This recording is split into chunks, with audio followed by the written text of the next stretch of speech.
running from the cops. And fuck these bitch ass niggas, how y'all doing? I'm the tune chick, I'm a nuisance. I go stupid, I go dumb like the three stooges. I don't eat sushi, I'm the shit, no, I'm pollution, no substitution. Got a bitch that play air movies in my jacuzzi, pussy juicy. I would never stop, like I'm running from the cops. I would never stop, like I'm running from the cops. I would never stop, like I'm running from the cops. Life is such a fucking roller coaster. Then the drop. Your money.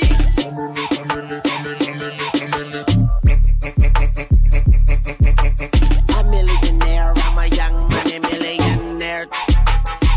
Your money.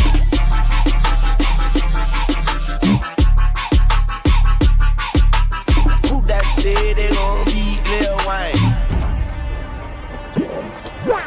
Life is such a fucking roller. Life is such a fucking roller. Life is such a fucking roller coaster. Then it drops, drops, drops, drops, drops, drops, drops, drops, drops, drops, drops, drops. Motherfucker, I'm sick. You put my dark beats drop, yeah, you love it. Even when my thoughts seem dark, I'm a beast, I'm a dog, I'm a motherfucking problem. You can't kill me on the mic, I'm a goblin. Money chopper, call me got a lot of struggle. Let me pick it to you proper with the chopper, yo. I do what I do and you do what you can do about it. Creep into your brain and you like, dang, it's nostalgia. All I do is smoke and fuck and rap and fuck. Welcome back, Cleveland's finest, back and better than ever, baby. And with me, I have Cleveland's own, Batman, along with Psych Mike, and our guest for today, Michael Mesmer. Hi, Mike. How you doing? Hey. All right, man. Hanging in there. So I have done some reading up on you and stuff, man. You've done a lot of shit, and you've been in a lot of shit. You've been in, what, 25 different countries? Yeah, I toured all over the world, traveling from everywhere from Asia, Malaysia, Indonesia, Canada, Central America, the Caribbean. Yeah. All right, for our guests that, don't know exactly what you do, why don't you describe to them what you do? Well, I'm a hypnotist, and I also do danger magic. It's a lot like David Blaine, only, of course, David Blaine's up here. He's amazing. But I do things where I put my hand in wolf traps, break arrows with my neck, swallow razor blades. Really cool show. And then I also do my stage hypnosis show, which is really fun and exciting. So I have a great time with that, too. They're both totally different, but they're similar in the sense that they kind of deal with supernatural or fun stuff that way. All right, and you said you have your stage hypnosis and such. I had seen earlier that you have a type of COVID-nosis. What's that? Oh, that's my hypnotherapy stuff that I do right now. So many people are suffering from this freaking COVID. And so being a hypnotherapist, I decided to help people because I have certain skills to help them. So I work with people, helping them with the issues that are caused by COVID. Obviously, the vaccine and all that's helping slowly get rid of the, physical part. But the mental challenges of COVID are going to go on for a long time. So people with dealing with stress, anxiety, sleep issues, and confidence issues. I see that you also have been able to do some hypnosis with weight gain and things of that nature. Oh, yeah. Well, that's part of the thing, too, because, we've all been sitting at home, right? I mean, you're sitting at home. It's kind of you don't know where to go. I've been locked down in LA since last March. And so people have gained weight. So, yeah, I do that, too. I do the weight issues as well. Is it now, does it have to be in person, or are you able to do it through like Zoom and stuff like this?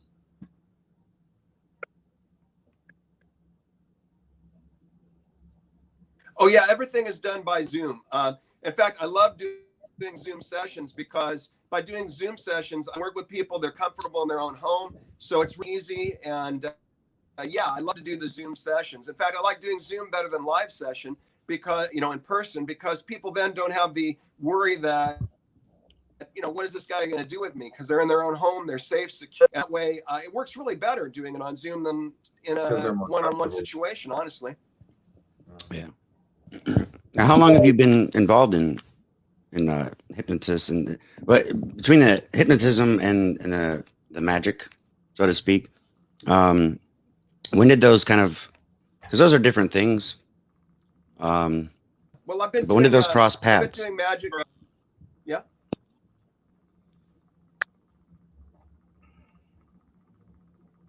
There's a delay. Yeah. I started out in show business when I was 7.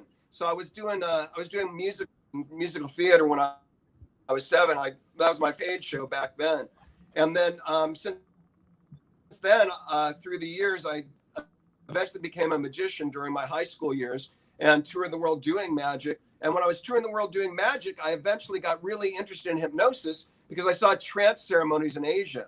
The first thing I ever saw was called the Kin. It's in Thailand. It's a vegetarian festival, but what they do is they go in the temple, they go into trance, and then they put spikes through their cheeks that are about 2 inches wide through the cheek, from one cheek to the other. They put spikes through their tongue, skewers actually, and then they walk through the streets for 12 to 24 hours. Then they return to the temple. All this stuff's pulled out, no blood, no what? I want to learn hypnosis. So I came back to the States and I went to the Hypnotism Training Institute in Glendale, California, and studied there and learned how to be a hypnotist. That's awesome. So who would you say is your inspiration for the magic, and then who would be your inspiration for the hypnosis?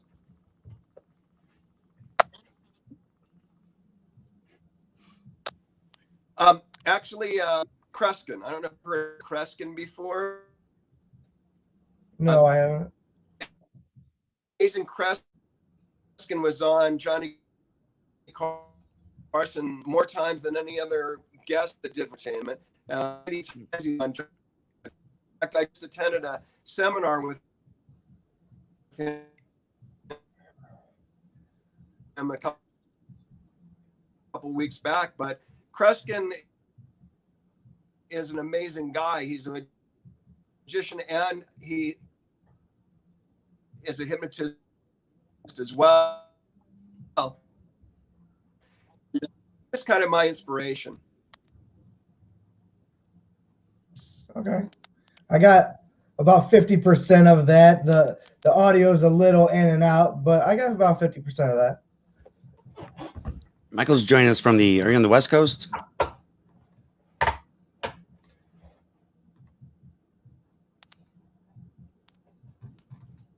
Frozen.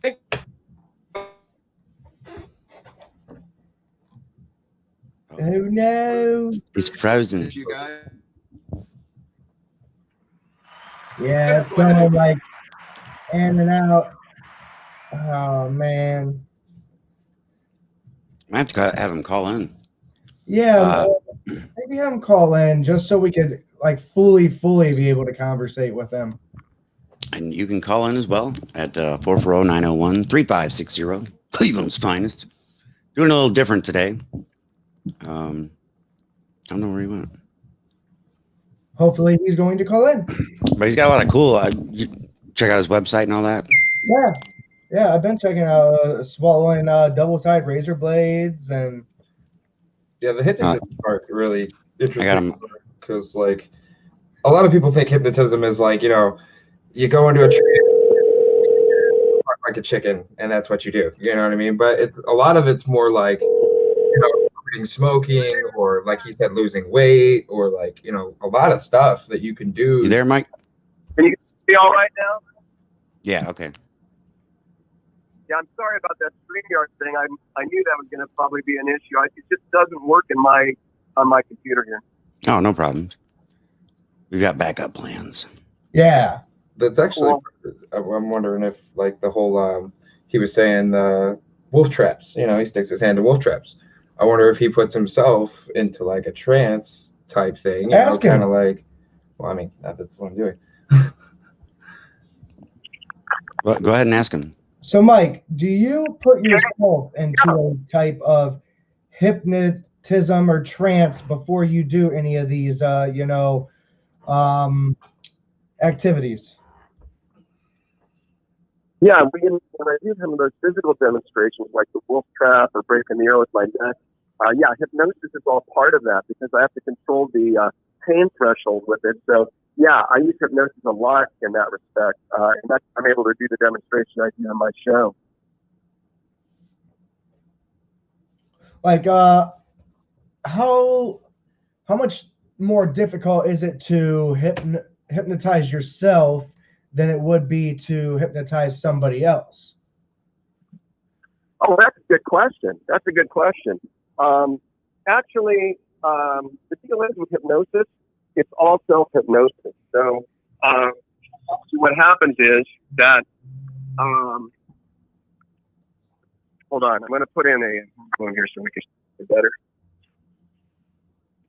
All right, so anyway, what happens is that all hypnosis is self-hypnosis. So really, in reality, even when I'm working with someone, I'm helping them to hypnotize themselves. So in my situation with my shows, when I go and do those demonstrations, I'm doing self-hypnosis. And in doing that, I can overcome the pain.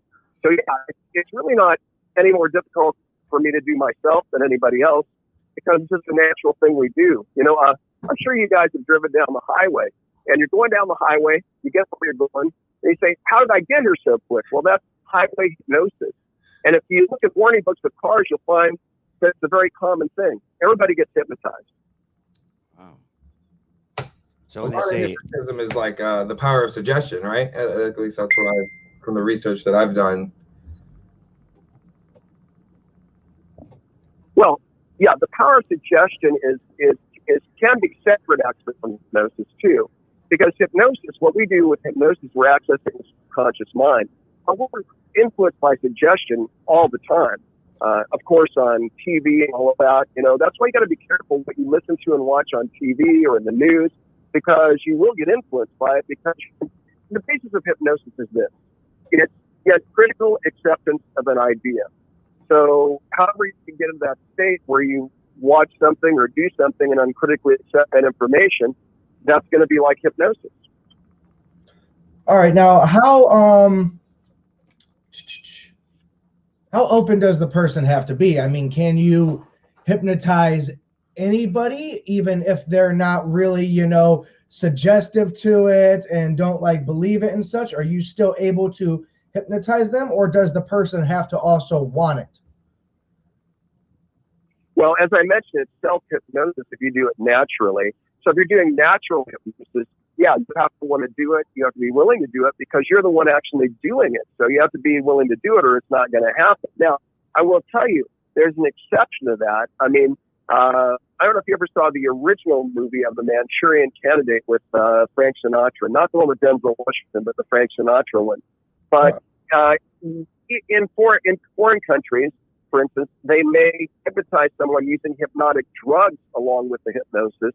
And if you use drugs to break down barriers, then you can hypnotize almost anyone. And also, not only that, but they'll be in such a deep state, they can be caused to do anything. Now, natural hypnosis, like we do on stage or in hypnotherapy sessions, no. It's self-hypnosis. It's a natural progression of our own mind. So, no, you can't make anyone do anything they don't want in the natural hypnosis. But again, I'm sure we even have mole agents that are over in other countries that have no idea that they're actually an agent for the U.S. They wouldn't even know because they condition them so that if they're interrogated, then they're not going to be able to say anything. But yet, if you send them a keyword, they're going to remember who they are and be able to finish their mission. wow. It's not, I mean, what is the difference between that and manipulation?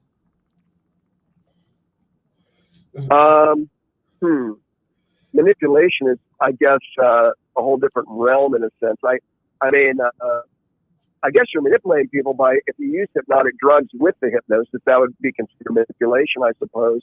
As I say, with natural hypnosis, you're not manipulating anyone because you can't. I got you. Or maybe manipulation would be considered like More aggressive. wrong. Yeah. Or like, yeah. It's the opposite of hypnosis, where it's the same form of hypnosis, but his form of hypnosis that Michael is doing is, the good, approved form to where the person is approving and such, as opposed to the manipulating is to where you're being sneaky, you're being tricky, you're still able to somewhat hypnotize them into doing and manipulate them into doing what you need, you Prison know? drugs, man. Prison drugs. What's been the most exciting experience for you as far as being able to perform?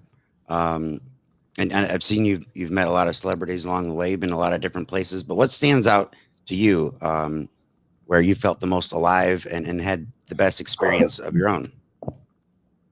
You know, honestly, it's always the next thing. I mean, I'm enjoying this experience right now, to be honest. And for instance, tomorrow I'm going to be going down to LA to shoot an episode of Autopsy: The Last Hours Of for the Reels channel. So every new experience is probably the next fun thing. But if you talk about history, I mean, I've performed, Michael Jackson's been in my audience. I did a performance for Princess Grace of Monaco and the royal family. I performed for Cary Grant. Met a lot of amazing people through my career, from William Shatner, who just got his 90th birthday. Yeah. I've had a lot of great experiences. My very first star that I ever met, not performed for, but met, was when I was a little guy. I was 5 years old. I met Judy Garland.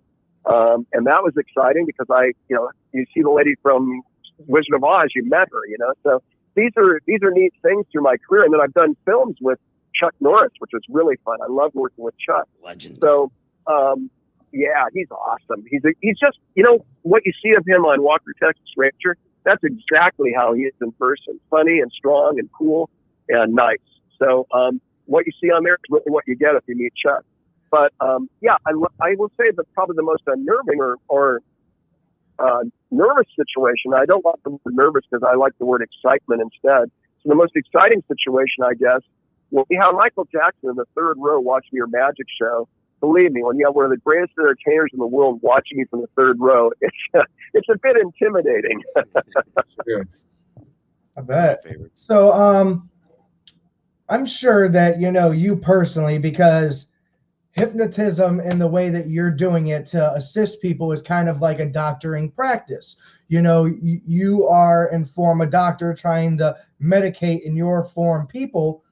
How many people have you successfully 100% helped, and how many people were you just like unable to help because they were, you know, stubborn or whatnot? Well, here's the thing about that. First of all, we haven't mentioned it, but I am the hypnotherapy consultant to the Unger Medical Center here in Rancho Cucamonga, California. I am not a doctor. I'm a lay practitioner. And of course, there's great psychologists and psychiatrists who do amazing work. But hypnotherapy works a little differently in that we don't have a roadmap. We let the client actually find their own solution in their own mind as we're guiding them with hypnosis. So we're very rapid. Either we can help you in about 3 sessions or we don't help you at all. Because you have to be wanting to change in your life. You have to want a change. And that's the big issue. People come to you not really wanting a change. They want some kind of magic wand to wipe something away. Hypnotherapy is not for you. You have to want to change. If you're really ready for change, hypnosis can do it very rapidly. So in answer to your question directly, I've worked with hundreds of clients through the years. And most of them, 90% of them have had great results. Maybe 15 to 10% of them, it didn't quite get to where they wanted to get, but no matter what, they got a level of relaxation, learned how to relieve some stress in their life. So no matter what, it's a positive and it's simple, but for some, it's an amazing change. And I was working with a lady in Florida last week via Zoom, and we went back to her childhood, found out where a core fear of hers was and why it happened, and we were able to alleviate that, and she just had a fantastic couple of weeks. In fact, has a YouTube show, and she interviewed me the other day because she was so thrilled with the results. So I will say that most people have great results. Some have some quality from it. They gain something they didn't have before. So either way, it's a win-win. Yeah. How much of the are you a spiritual guy? Yeah.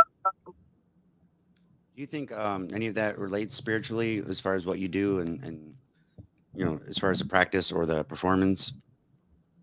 I mean, I don't know if that's I think as far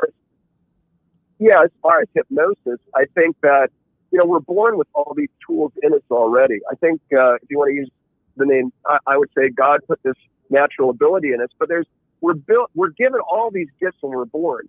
What happens is along the way, people tend to not, that are above us, our parents or whoever, may not protect those gifts. And so we lose touch with them.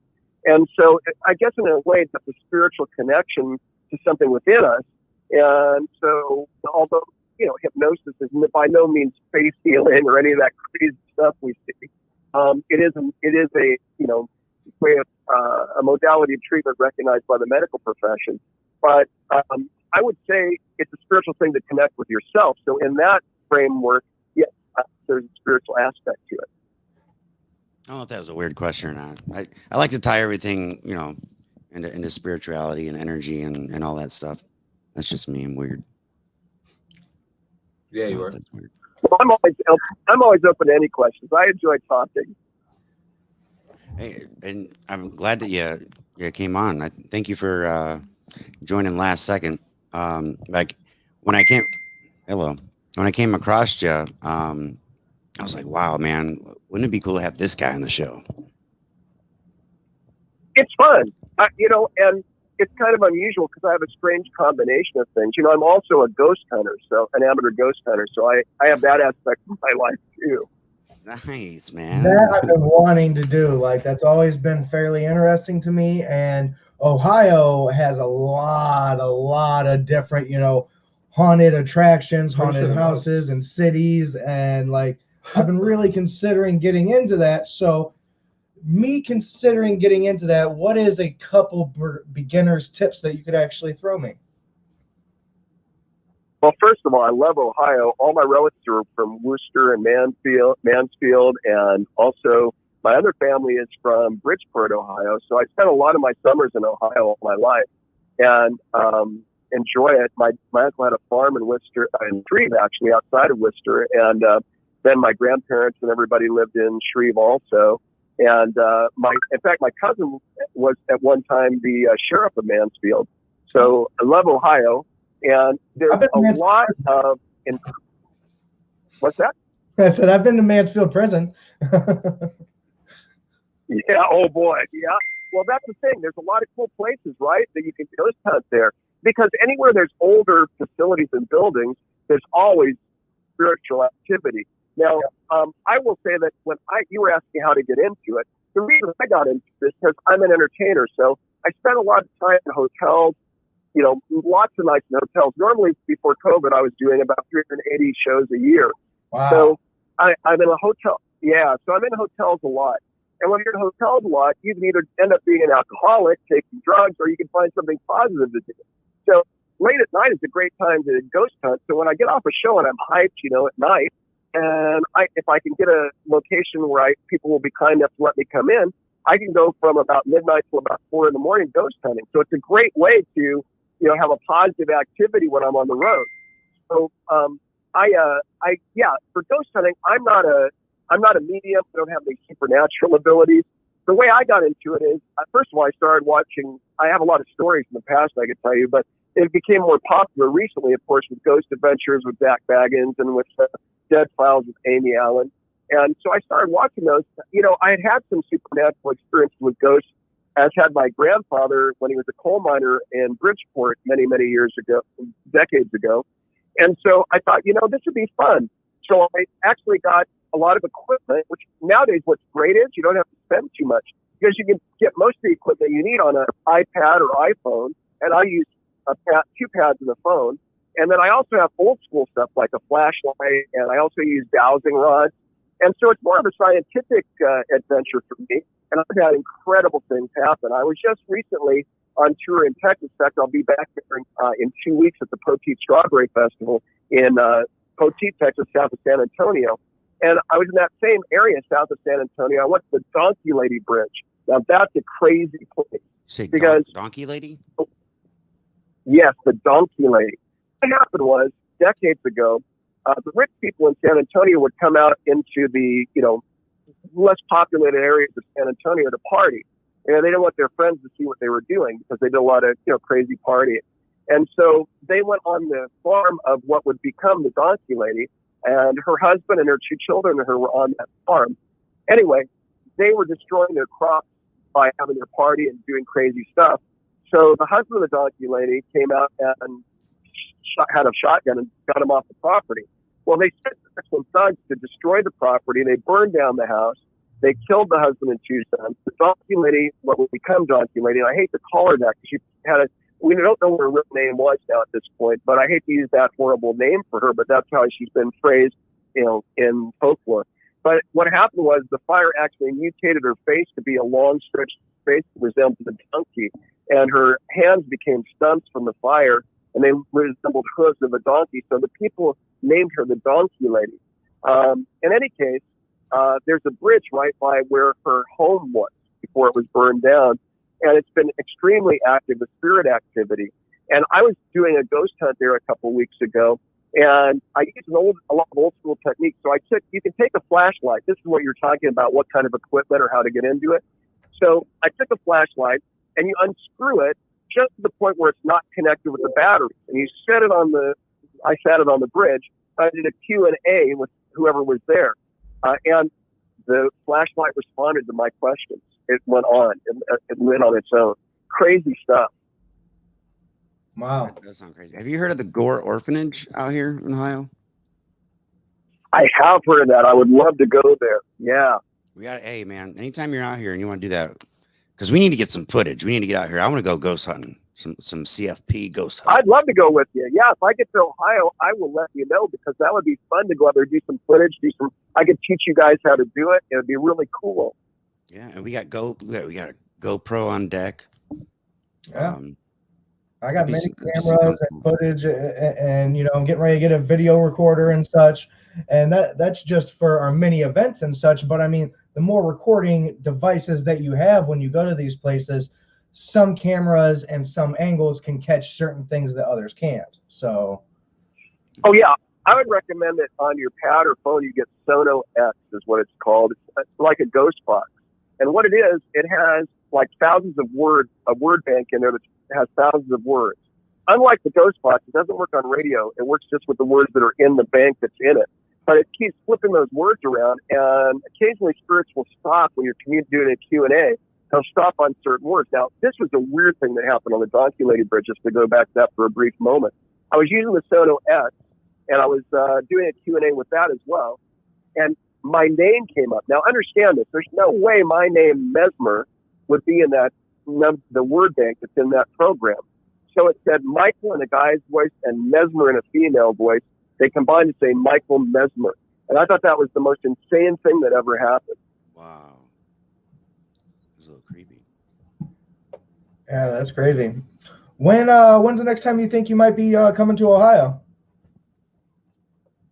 I don't know. Last time I was there was a couple of years ago because I've been on the road, and then with COVID, man, I haven't been traveling as much. But I'm going to start traveling again. Like I say, I'll be in Texas in a couple of weeks on tour. So I'm hoping things open up all the way and we can get back to normal and get rolling again.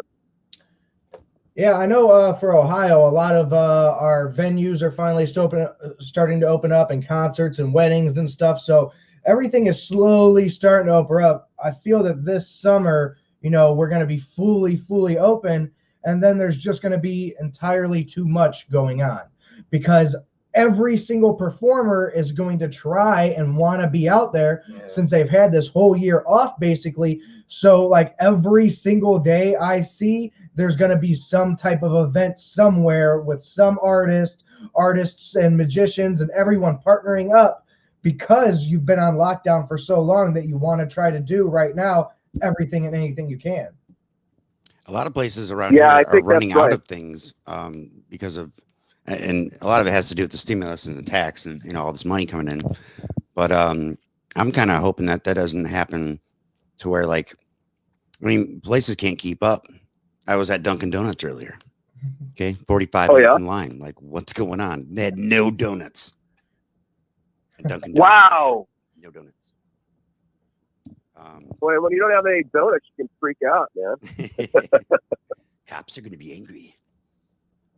No, that's so cool. You're a Dunkin' Donut fan, then, I take it.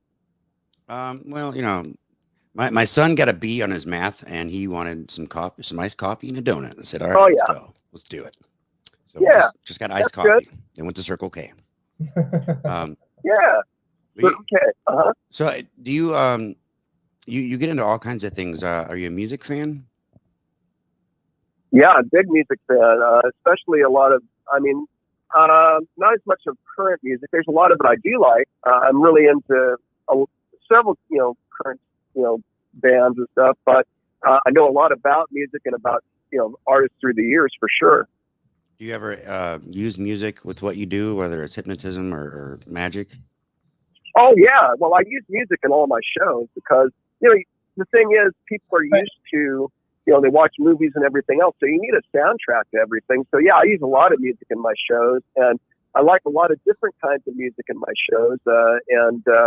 Yeah, there's a lot of cool stuff out there. I like Muse is a good group. There's a lot of stuff out there that's happening. And I wish that we'd get back to more rock music, to be honest, being more on the popular stream. But it's just, there's a lot of good rock bands out there, but they're not getting the attention they deserve, All right, so you use a lot of music for all your acts and such.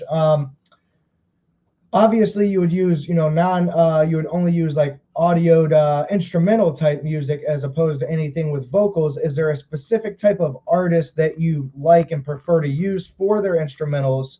And second part to that question is, since you are, well known yourself and you're using their content, do you have to give them any type of royalties or anything like that? Do you have to pay for their music or anything? Well, most of the venues I play at, they pay a fee to ASCAP and BMI. So I don't every place I play, whether it's Disneyland or whether it's a state fair, they have to pay a fee to BMI and ASCAP. So that's all covered for me. Okay. Is there a specific artist that you like to use their instrumentals?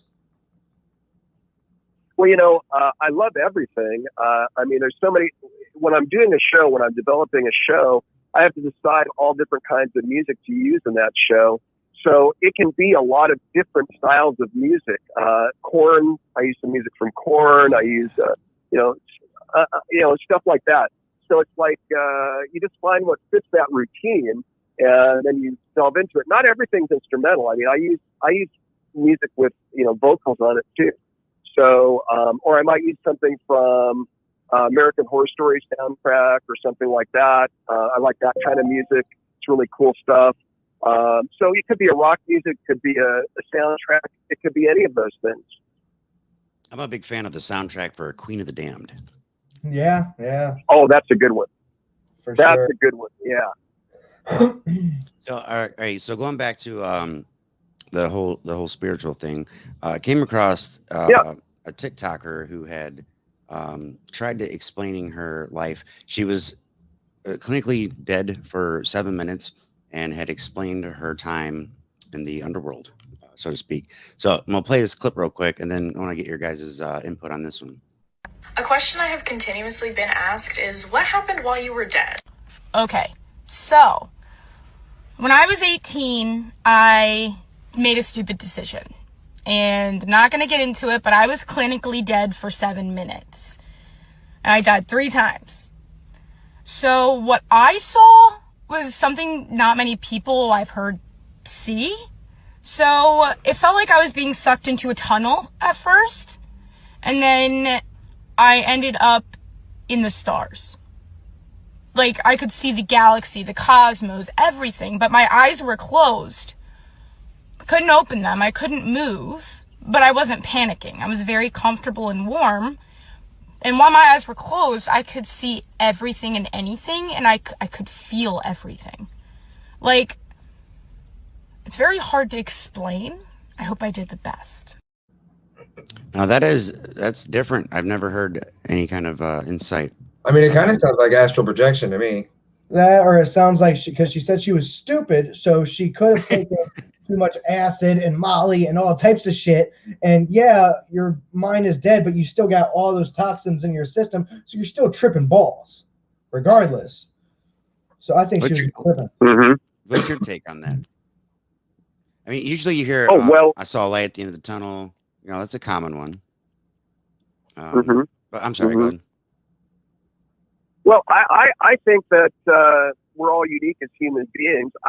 A lot of times when people die, I'm not a medical doctor, but I often think that maybe there is somewhere in between life and death that appears to be death to the doctors, but we're not quite fully to that place yet. And it could be that we're, this is what we visualize through our minds and our subconscious at that point. And there's a commonality in how we experience it because it's one of those things that's already in our subconscious. I don't know if some of it's influenced by what people have heard of before, and you were talking about power of suggestion earlier. So we've heard this story through the years hundreds of times about this going down this tunnel and all this. So, and of course, this is a variation with the universe and all of that. And I what you were saying about astral projection, that also kind of adds into that and makes some sense to it. But I think that this little part of this moment between life and death, where we seem to be dead by all the devices, we may still be yet alive, at least in some respect, and we haven't really reached that final moment yet. And reflect those things that we've been heard of, or maybe understood, or maybe it is just the process of how the mind shuts down just prior to being totally gone. So, it's a mystery, right? There's no way to actually verify it one way or another, but that was fascinating. I really enjoyed listening to that. Yeah, I don't know. That's kind of how I would imagine it to be, in a way, being that we're all composed of a lot of energy and the universe and all that. But the universe being so mass, we'll never know everything.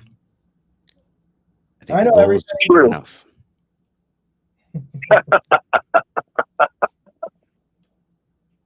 Having problems with my laptop here. Technical difficulties. So what has been your favorite venue to play at? Like, what venue was most accommodating for you, and that you had your most enjoyable time? I know you were saying that you really enjoyed having Michael Jackson in your third row in your audience, but besides like your audience, what venue took care of you like the most and that you felt most comfortable there and such? That's a good question. And there's so many different styles of venues that I play in because I'm not doing a major concert tour at arenas. So I play in all sorts of venues, from nightclubs to cruise ships to, of course, casinos and fairs and festivals. And all of them have their own, their own allure, I guess you'd say. I always enjoy doing casinos because generally with a casino, it's a beautiful stage. The lighting's already in-house. The sound's in-house. So they have that wired really well. And usually with a casino, it's going to be a multiple day thing. And you've got a nice dressing room and all of that. So, and the people are seated well, so they can see your show. It's well lit. It's, they have all the nice, Intello lights and all that stuff. So usually casinos are great. Amusement parks can be nice too, but even Disney, depending on where you work, what venue they put you in the park, how quick you have to get in and out, it can be very hectic. And not that it's wonderful to play there because it's amazing to be at Disney and perform. But on the other hand, it can be very hectic and not that pleasurable in the sense that you've got so much going on in such a short amount of time. You don't really get to enjoy the experience. With Michael Jackson, that was at the Magic Castle in Hollywood. It's a private club for magicians. It's world famous. And in fact, Cary Grant was on the board there at one time. Neil Patrick Harris is one of our past presidents recently. And so that's a nice venue because, again, that's one of those in-house venues that's set up for magic. So you've got everything perfect to do what you want to do with your performance. And it's air conditioned, which is all a plus. But again, I can be working fairs, and I love to work a fair, and they'll have a break room, and you have a nice, I have a giant tent in Poteet, for instance, that holds about 800 to 1,000 people if they stand all around. And the stage is perfectly positioned and sounds great. So, but I guess I would have to defer to casinos in general as being probably some of the nicer venues that I enjoy working at. Well, you just mentioned that you like to work with fairs and such like that. Here coming up in August in Ohio, we are having our third annual Noise Music Festival. And we got, many different acts out there. We're going to have a comedian up on stage, many different genres of music, a lot of different missing any Cool. retailers and vendors there, we'd love to have you come back to your home state and perform and show some people up and stuff, man. That would be cool. Oh, I'd love to do that. I mean, if people are interested, just contact me. But yeah, I would love to do that. Ohio is special to me. I told you about my grandfather. He worked 55 years in the mines there, wheeling across the river from Bridgeport, and so I have great memories of being with my grandpa. He actually built a home for his entire family on a hill overlooking the river there in Bridgeport, looking over to Wheeling, sort of like the Waltons. And then my other family in Shreve and that area, they were farmers, and they had, I just had great memories there. People of Ohio are I'm not saying this to kiss anybody's butt listening, but people of Ohio are just amazing people. They're unique and really awesome people. Definitely unique. Well, I mean, you're one to speak. You're from Ohio, and just look at you, buddy. There you go. Doing well. That's right. Yeah. So I think you guys live in one of the best states in the nation, and but yeah, I would love to come back and work Ohio sometime. That would be fun. We'll have to get a hold of you. It's in August. Yeah, I have some dates in August still available. So if it happens, that would be awesome. Yeah, I believe it's a 3-day camping event. It's from August 13th to 15th. Like I said, this is our third national music fest, and it's for families. Wow. Noise Fest. It's for up and coming artists. We use a lot of local artists. Like out of the 40 artists that we probably have, at least 30 to 35 of them are from Ohio. We do have some that come from Pennsylvania and Indiana, but we're trying to help out our local musicians and the local scene and such, and something that families can go to and still be able to have a good time. We got a big pond there for people to go swimming and fishing, and it's a big, big venue up in Lorain County. Wow, that sounds really cool. Yeah, I think that's awesome.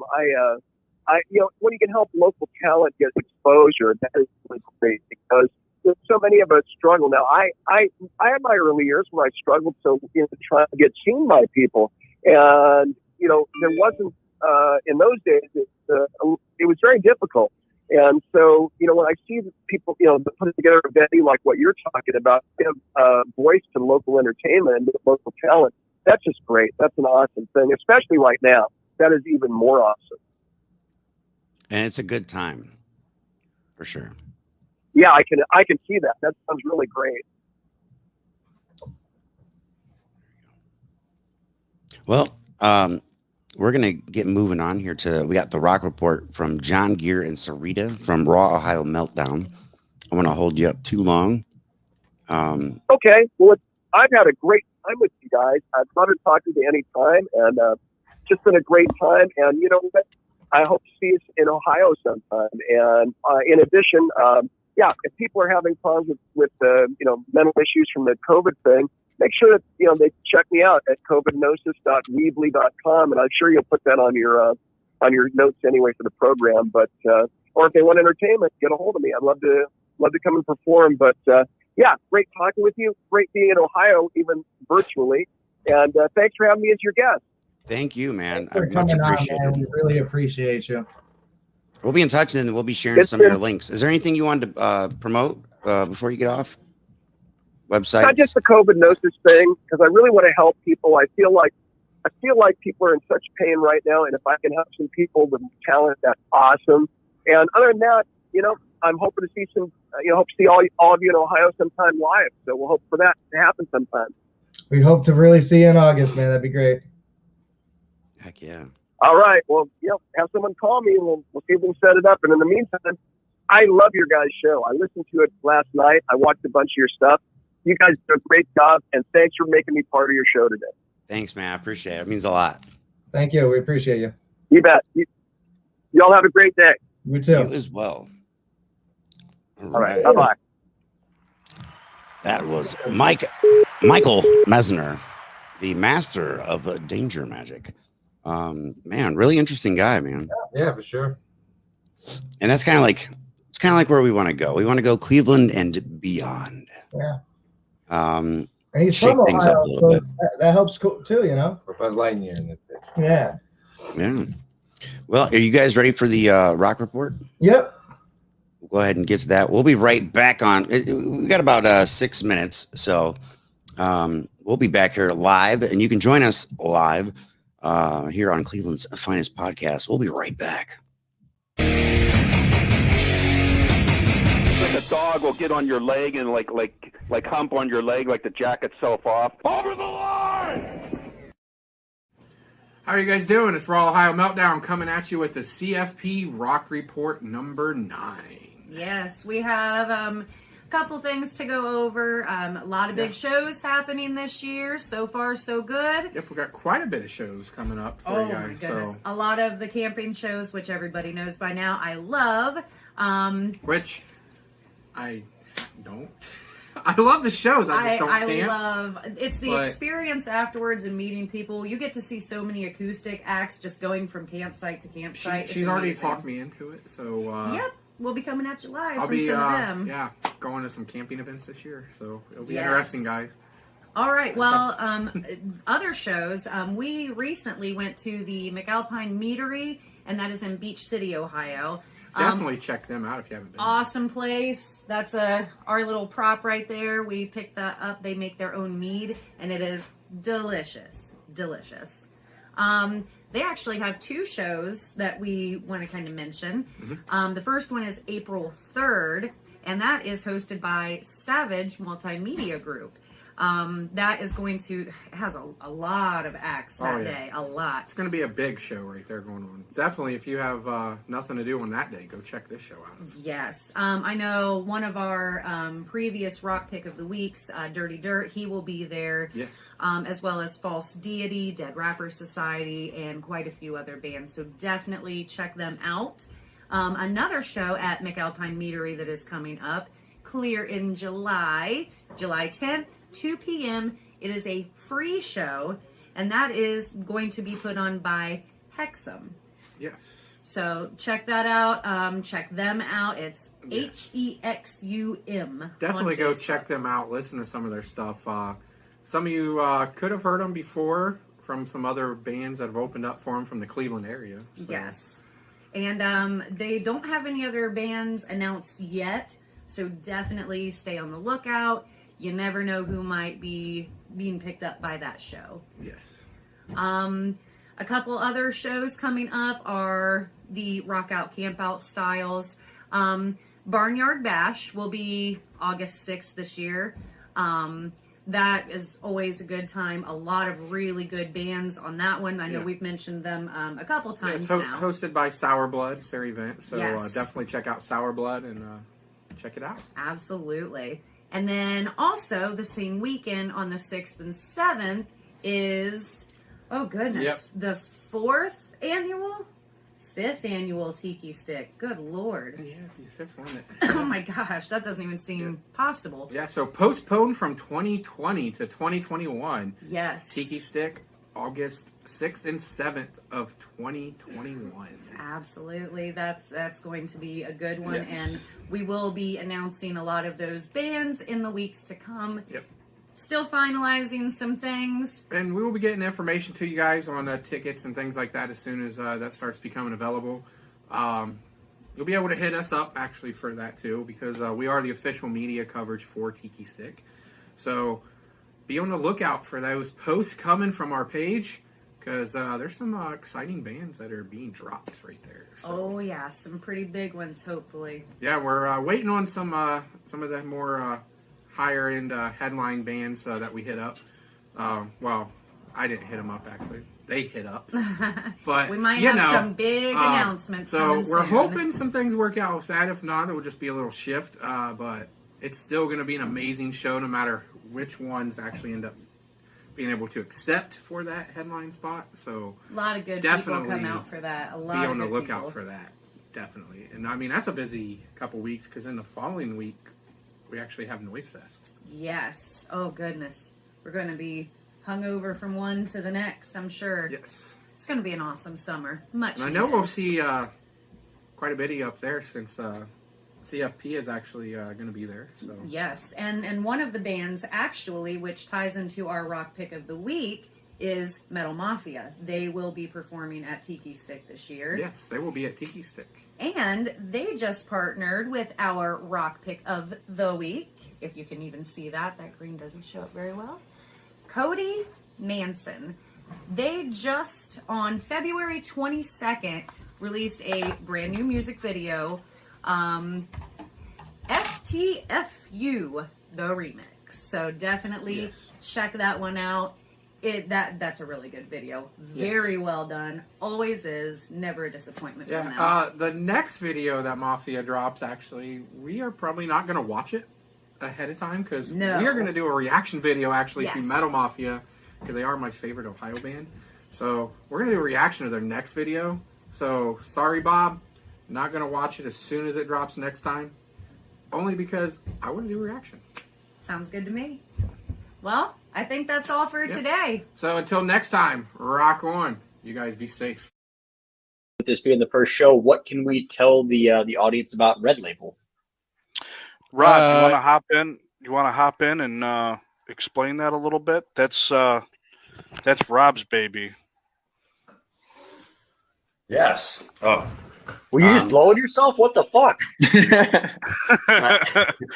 And can you teach me how to fucking do that? I was supposed to do the Rey Mysterio entrance onto the screen, but it didn't work, so I bailed on it. But no, Red Label is just a group of people, mainly starting with me, but like tying things together to make it happen for other people, supporting whatever it is you do, whether it's music or sports or podcasting, but mainly focused on media aspect of it. You know, the video, the storytelling, so to speak. You know, when you talk wrestling, you know, much is to be desired.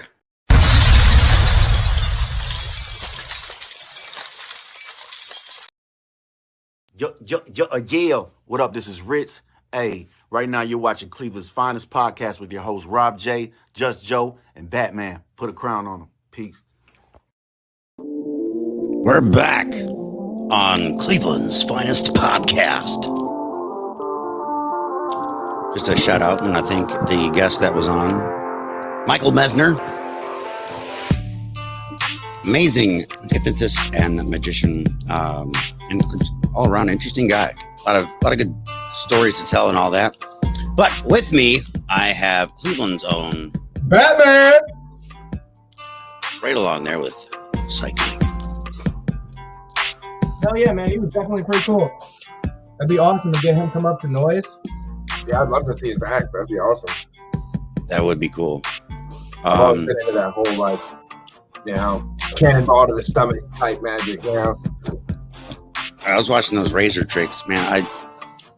Where do you start? Like, how do you start even practicing or like? I feel like ladies already have a head start at swallowing things. Yeah. So did you guys hear the burp and the fart? Yeah. Heard around the world. If you didn't hear it, check us out. Coming out of the house yet, but you know, just a matter of time. She's not lonely. I apologize. Burp. See, that kind of more sounded like a queef to me. People only knew how many times I've queefed on there. I've heard it. I can be a witness. So we're back for another episode. A little bit of a change up here. Trying something new. Don't forget to check out the Bearded Bastards. That was a fun time. Thursdays, 9:30. Produced by Red Label Entertainment. Yeah. Who produces Cleveland's finest podcast. And there may be stuff in the future, you know, future collabs or whatever. I've been talking with Broad Street South, Angel. Hey, and what you got on? What are you wearing? What am I wearing? Actually wearing one of the new King Me tees. One of our merch shirts on from Cleveland's Finest Podcast, done by Knapsack Clothing Company. Cleveland's finest t-shirt. Knapsack. I say it. Knapsack Clothing Company. Knapsack. Awesome. I mean, it's not like it it's almost like it's sewn in with the fucking material and Yeah, it's fabric really and nice, shit. It's and not it's gonna soft. wear away. It's not gonna peel off. It's a soft fucking material. It's really good. It is. It like even the packaging. It was folded and clipped and bagged and top notch. Remy had to make some masks for us to go ahead and sell as well. If you'd like a Cleveland's Finest podcast shirt, we have many sizes from small to 3XL, and they're $20 a piece. Nice fair price, you know, for a good quality t-shirt. Will deliver or ship. Yep. Preferably deliver. I'm into the shipping thing. You ever ship something? Yeah, it sucks. I'd rather you fucking deliver and then kick it with you and smoke too.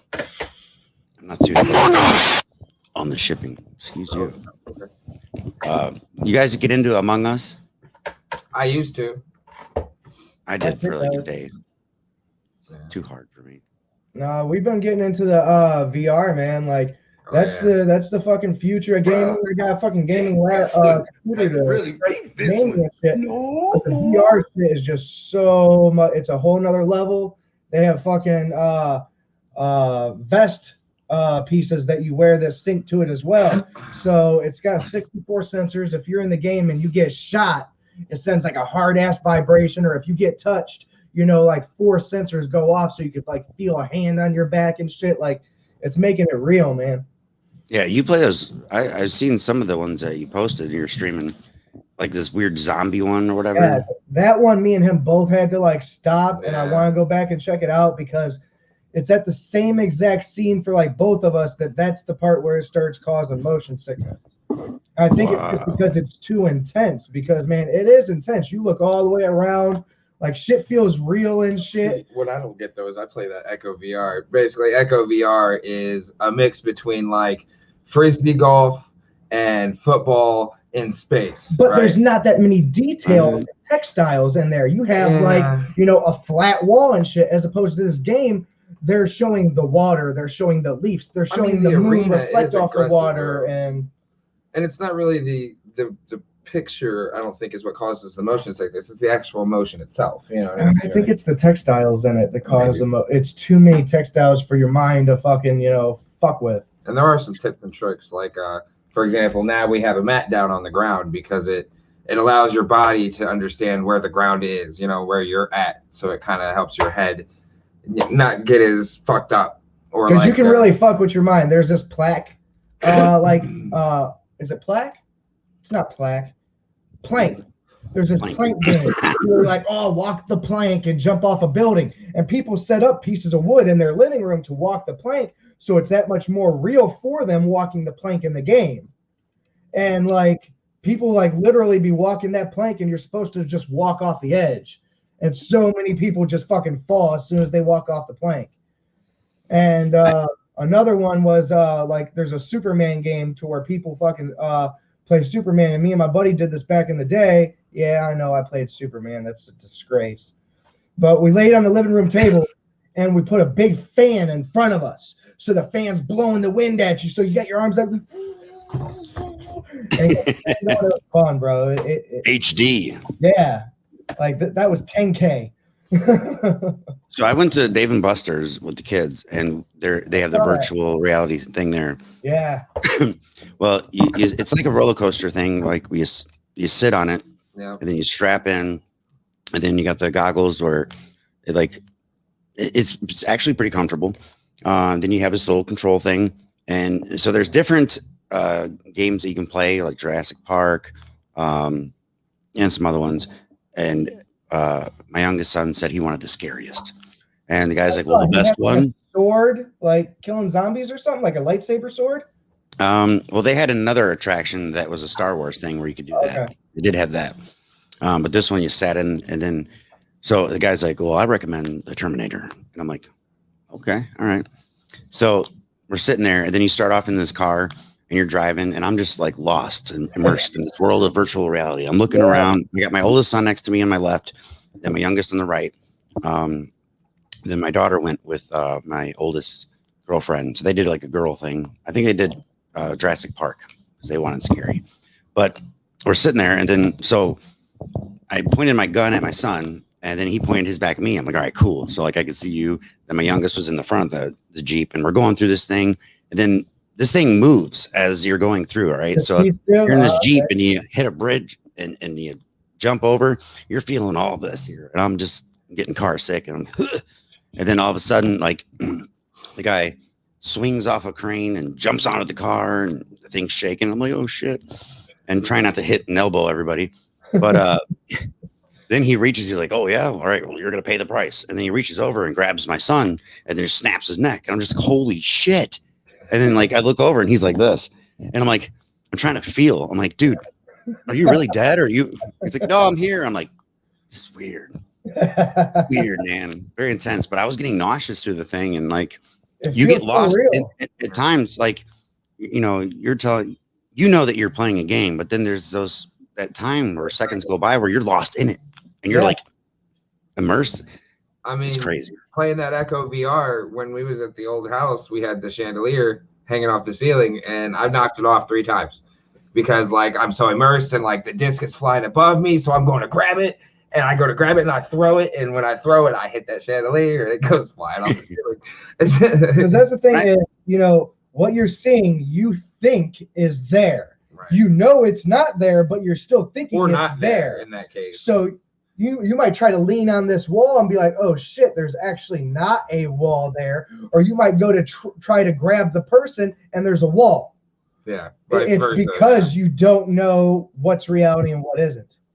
Yeah, it really plays with your senses, and it's neat. And that's going to be the thing of the future. I mean, it's more and more that's going to be. It's already there. Like I said, they got the vests to where you're more, in there. Yeah, they have weighted gloves and shit. So, for different weights of guns and shit like that. No, I'm talking about the haptic gloves to where like if you're grabbing a ball in the game, it stops your hands to where it feels like you're grabbing the ball in real life.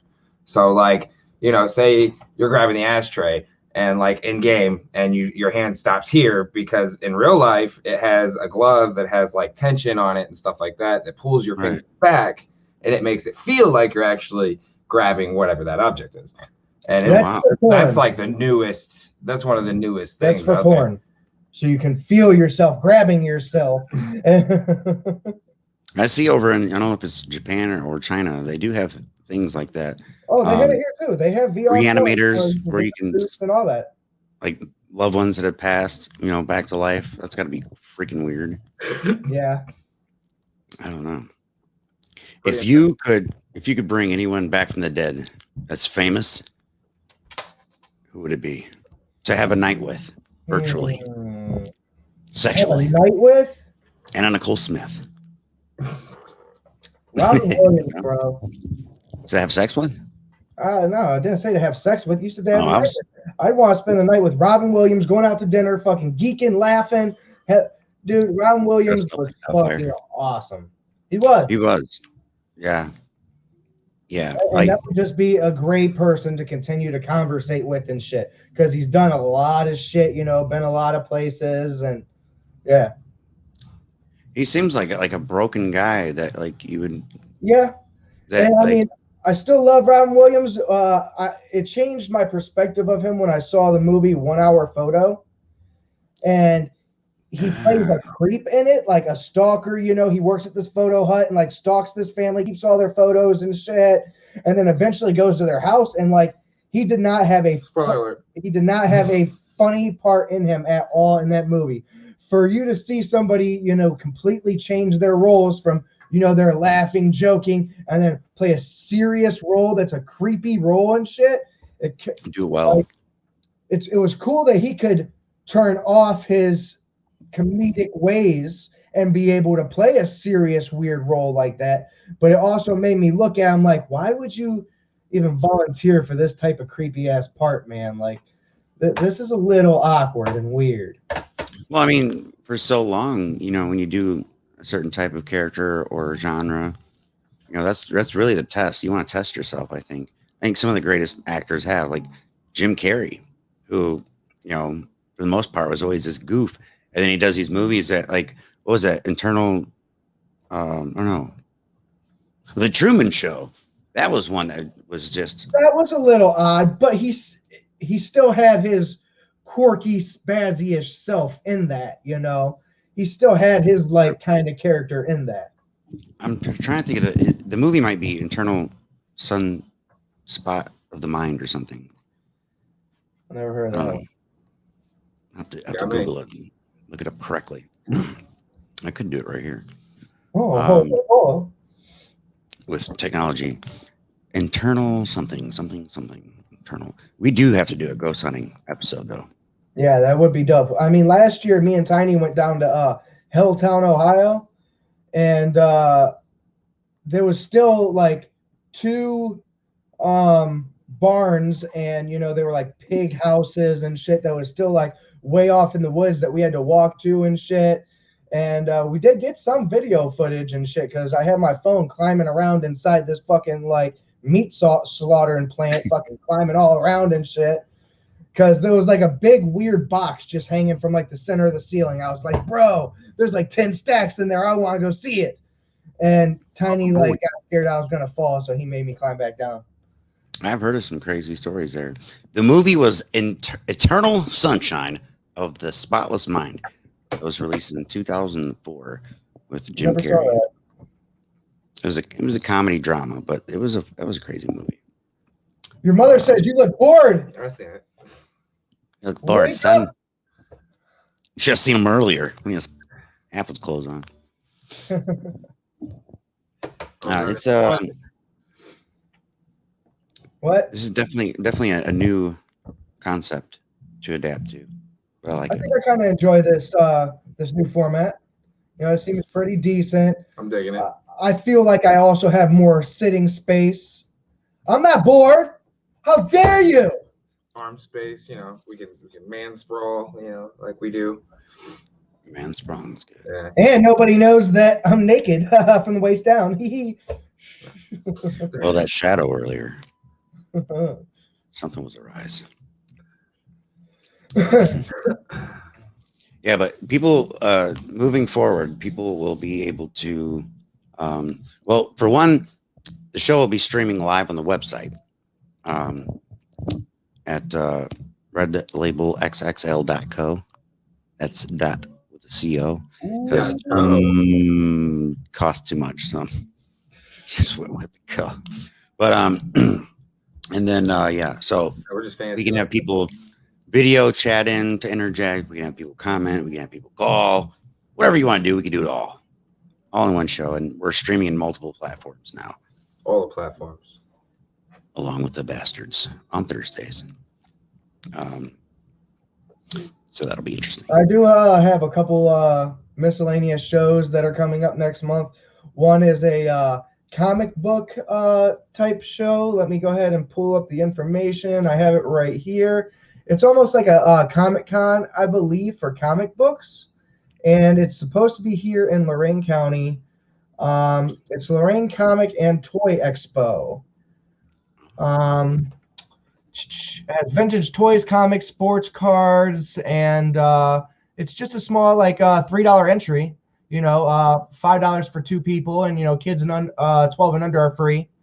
It's April 3rd at the Antlers Grand Ballroom. I'm actually going to be contacting them tomorrow to see if Cleveland's Finest Podcast could go there and do some media work there. That would be dope. You'll be able to catch you. Trying to grab some like invisible balls or something? Is that what you? Or are you just advertising like red label? Red label. It's not Redline. Red Label, baby. It's the whole shebang. That sounds pretty fun. Also, 420. Yes. We'll have something going on, and I'll get specifics. I just know that something's going on. Yeah. We'll be doing a live remote, and you can book us. You know, you want us to come to your event and liven up the entertainment or capture all the best spots, we'll do it. Because that's what we do. Contact Batman. Batman or Psych Mike or Rob J. Yeah, either or.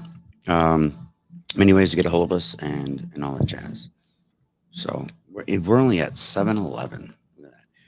That's a good store. I don't see any of those no more though. No? I've been seeing a lot of, you know how people do that 11-11? Like, hey, it's 11. Yeah, it's luck or something. I don't know. Supposed to make a wish. Well, yeah. There could be different meanings. If you see like the same numbers, I've been seeing the same number. A lot of it, like you can see it throughout the day, whatever. If these are things that you keep noticing or reoccurring, you see it on your phone when you check the time, or when somebody texts you. I don't know. The meaning of that is supposed to be something to do with someone trying to communicate with you in the spiritual world. My number 444, the number of protection and encouragement, is a sign that you are currently following the right path. I don't know what the fuck that is relevant with in my life, but all right, I dig it. I see the number 666 a lot. What's that mean? All right, well, let's look it up here in the database. Like how, see, doing it this way makes it much more easier to multitask. And see anything about funner word. Shit. I think I won the lottery one time playing the number 666. Are they lucky? I don't know.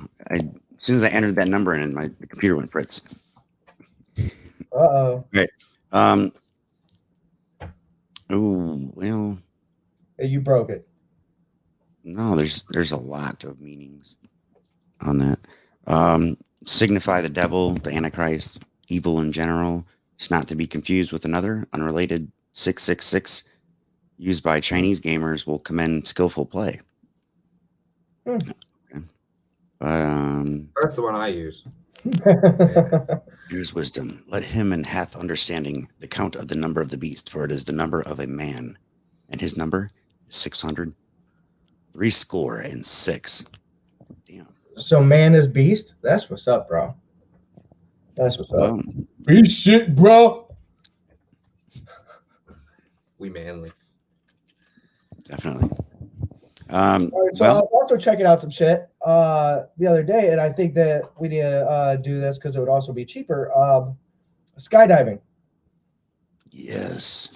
Let's go, bros. I've been looking into it and shit, and there's several places here in Ohio that do offer it and shit.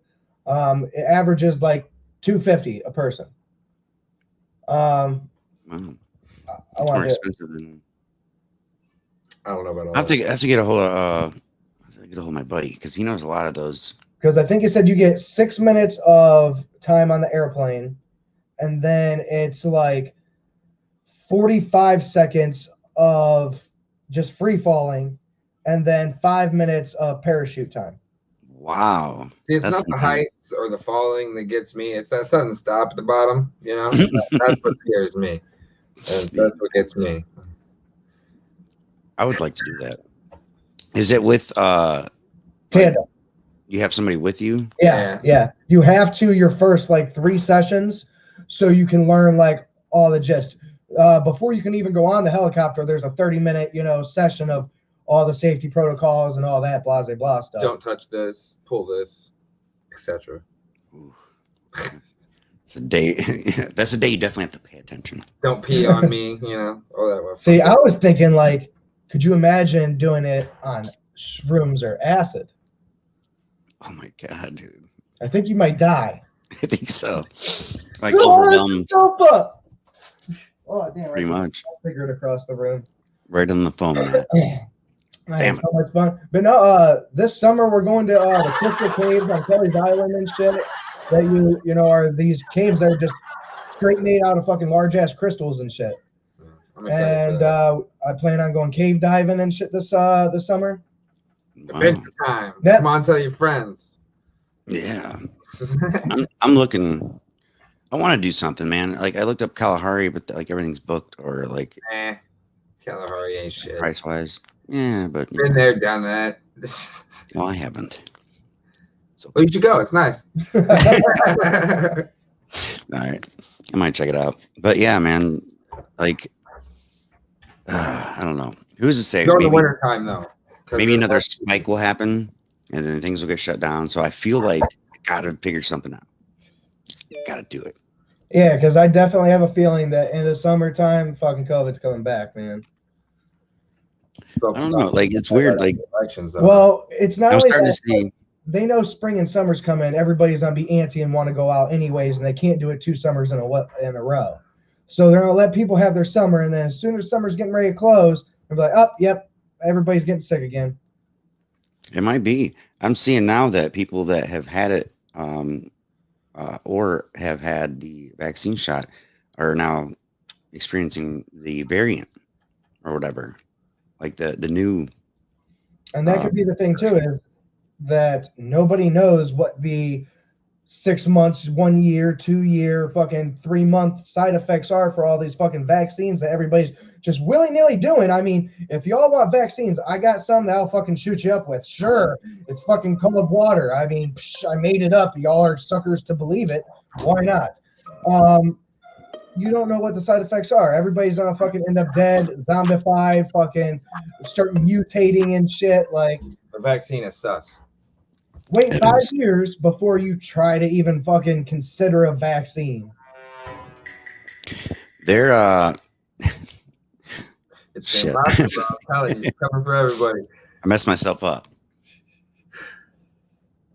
Dun, dun, dun. Oh man, no. What did I do? Oh, a little bit of the bubbly.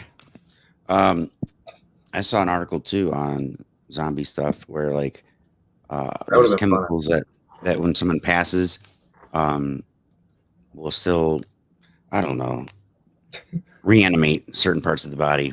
I didn't do the research on it, whatever. But Good job, hey, Rob. Good job.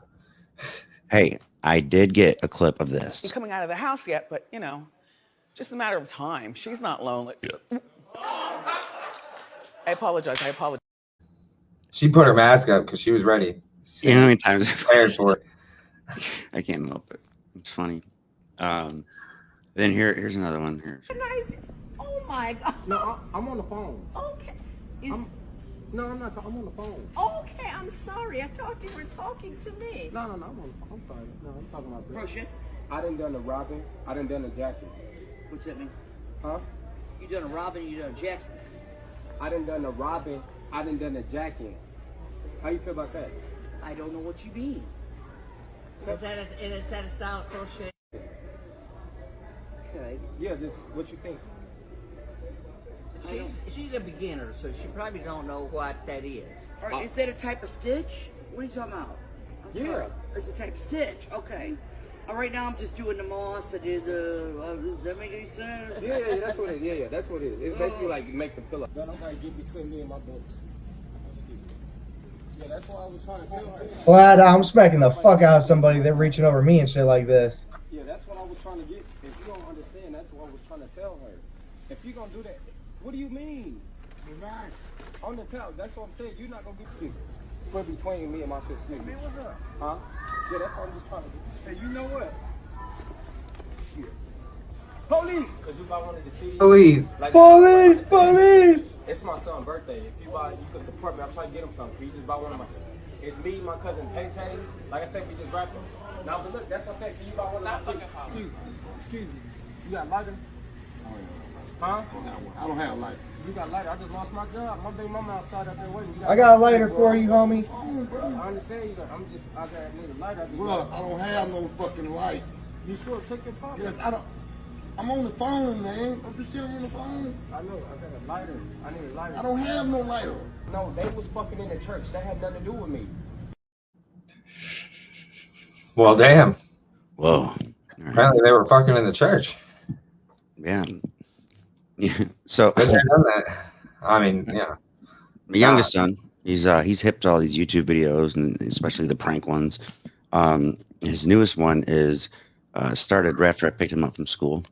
He had a good day, all that. We're driving off. He goes, help me. I'm like, dude, what are you doing? All these people looking. And he jumps back in the car. He's like, I'm like, what are you doing, dude? So we start driving. We're going, down the street or whatever. We slow down. People are walking by. He's like, help. And then like I noticed like he's trying to prank me or whatever. I'm like, all right, dude, cool. Got you. Like if you're gonna do something like that, record it. Don't just Turns out it wasn't do it because it sounds funny. Because I get pulled over, man. That's what you get for not giving me my ice cream earlier. Yeah. Help. I wanted that fucking donut, bro. Damn it, Dunkin' Donuts. That's messed up. No donuts. I'm like, you don't have any donuts. Nope. Dude, KFC's been running out of chicken. Like, here's Really? the thing: is all these places are understocking because they weren't, as busy and shit. And now everybody's getting their stimuluses and fucking ordering out and shit. And nobody's wanting to go back to work because they can just get stimuluses and shit. So all these places are understaffed and not able to fill people's orders and Like shit. DoorDash? Oh my God. Don't try to get DoorDash right now. It's ridiculous. Unless I'm working, then you can get it. I'll make sure I'm there on time. I've had to work more, and it's insane, like how we just hit. Everybody's bringing out, and it's right now. It's a temporary economy, okay? Because I mean, you can see it. Everybody's taking everybody else out to dinner, and they're all living it up. And then by summer, TVs. it's everybody's gonna be broke. I saw this thing on Facebook the other day. Dude had like a Toyota Corolla and fucking went and bought like a 75-inch TV. Like the TV was almost the size of his fucking car, and the employee that brought it out, he's just got his hands on his face, like, what the fuck am I supposed to do? Like, I mean, you could strap it to the top of your car, but I mean, the dude had his doors open like he was gonna try to fit it in the back seat. I look hideous on this stream. I just look hideous. Not just on the screen, bro. Oh, I know. That's the worst part. In real life, it's HD. See, you should have shaved your beard, man. Like, your beard was starting to come in like decent and shit, and you shaved it, and now you just look like patchy. Fuck boy. See that? It's coming in nice, man. Nice and thick. It's coming. A perfect. water balloon. Except for this gray shit right here. I need to get a permanent marker. That's just because you're old. Yeah. I'm old as fuck, bro. Look at all this fucking gray and shit. And that's a fact. I'm like 50. Are you delusional? Do you suffer from a mental illness? Many. That's the real question. Dr. Phil's the shit. Wonder if I could talk to that fucking Mike dude, Michael. Are you challenging me? Like some cluck like a chicken shit, bro. I'm so down for it. So I'd be like, yeah, like a keyword makes me fucking start clucking like a chicken. We should have him do it. Should we call him back? No, we'll wait until we can see him in person. Hopefully we get him at Noise, and then I'll volunteer and go up on stage. All right, I'll do it too. I'm down. I tried doing that in Vegas. They had one of these little attractions or whatever. It was like in a mini mall that was like fucking huge inside. So went into this comedy show, and then afterwards there was a hypnotist thing or whatever. And he called up a group of people, and I was all about it, jumping up in the air. I wanted to do it. I just couldn't get into it. And like, so I'm like trying to play along, but I'm not really like, so you got me on this one. I don't know. A little skeptic. But I suppose if you're good at it. Chris Angel was good at it. Yeah. I was a huge fan of Chris Angel. Actually, I was a huge hater. Then when I saw it had the Believe tour or whatever, I saw that live. I was hit. I was like, wow, bro, this is something. At the time I was in a band. I was like, this is something I should incorporate with the music. Like do shit on stage. Like Chris Angel's phenomenal, like performer. I don't know, how legit his craft is, but he's damn good. I've seen a lot of his shit. I haven't seen him in years though. Like Yeah. he fell off the face of the planet, man. Yeah, he had like that special, and then I haven't seen much of him. He was close friends with the guy from Godsmack. Cool, right? Cool story, bro. I had one of his magic set tricks. I couldn't. I sucked. You gotta be invested in that stuff, man. Yeah, practice. There's always that old guy. You ever notice there's always that old guy that comes out of nowhere with I'm going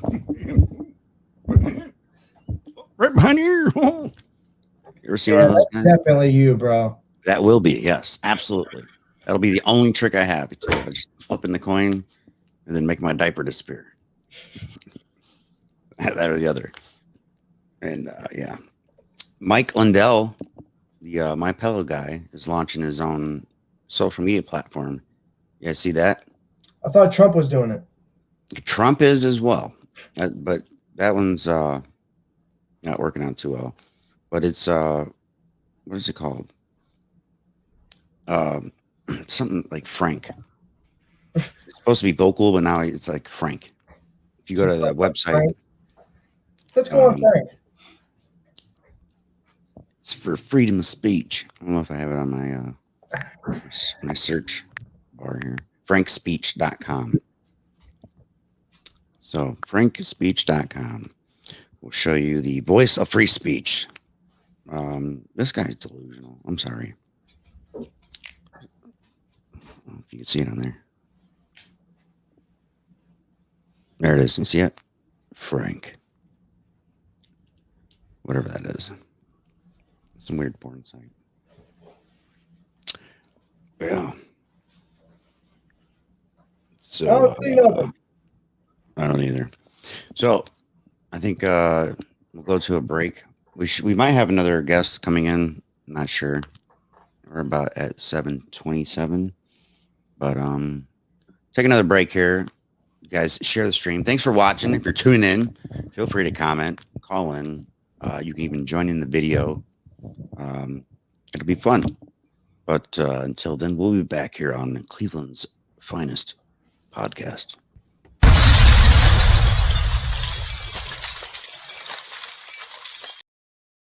Yeah. What up? This is Ritz.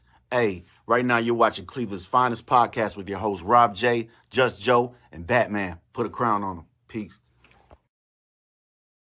As fuck. I mean, like, worst case, the COVID is like, yo, we out here, we strong, we ain't going away. And then space station, we in a space station. What happens there? No, they're going to kill everybody who has been in contact or had COVID. Consider unless you've already died from the, vaccine. Consider what's happening now. And now that it's 2021, okay? And follow, we got the Capitol rioting, Revolution, Satan. With this being the first show, what can we tell the audience about Red Label? Rob, you want to hop in? You want to hop in and explain that a little bit? That's Rob's baby. Yes. Oh. Were you just blowing yourself?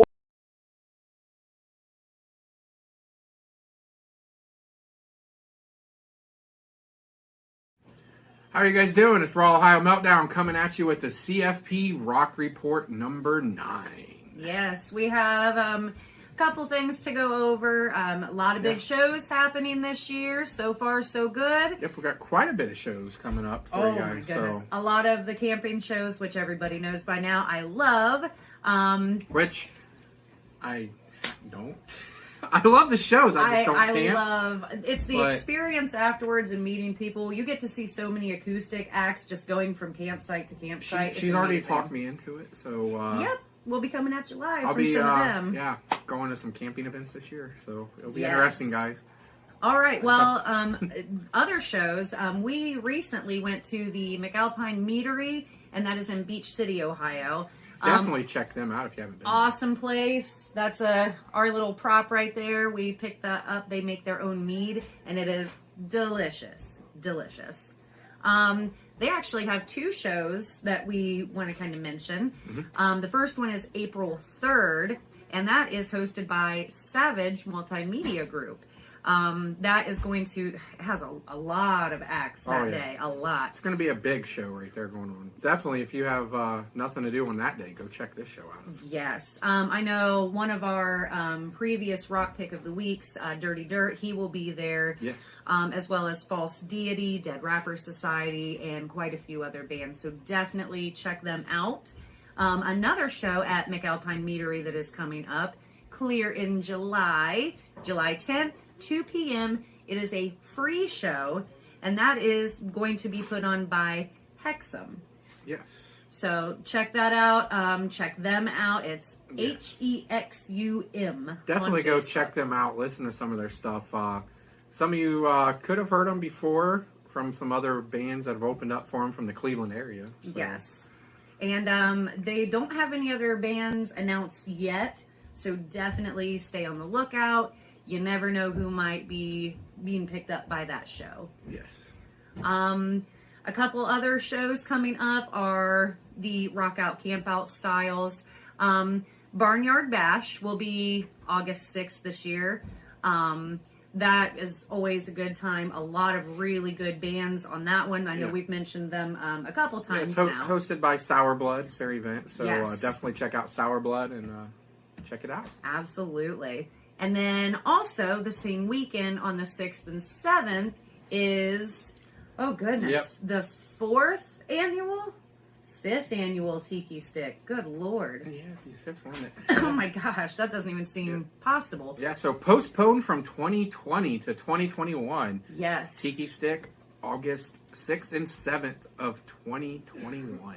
Absolutely. That's going to be a good one. Yes. And we will be announcing a lot of those bands in the weeks to come. Yep. Still finalizing some things. And we will be getting information to you guys on tickets and things like that as soon as that starts becoming available. You'll be able to hit us up actually for that too, because we are the official media coverage for Tiki Stick.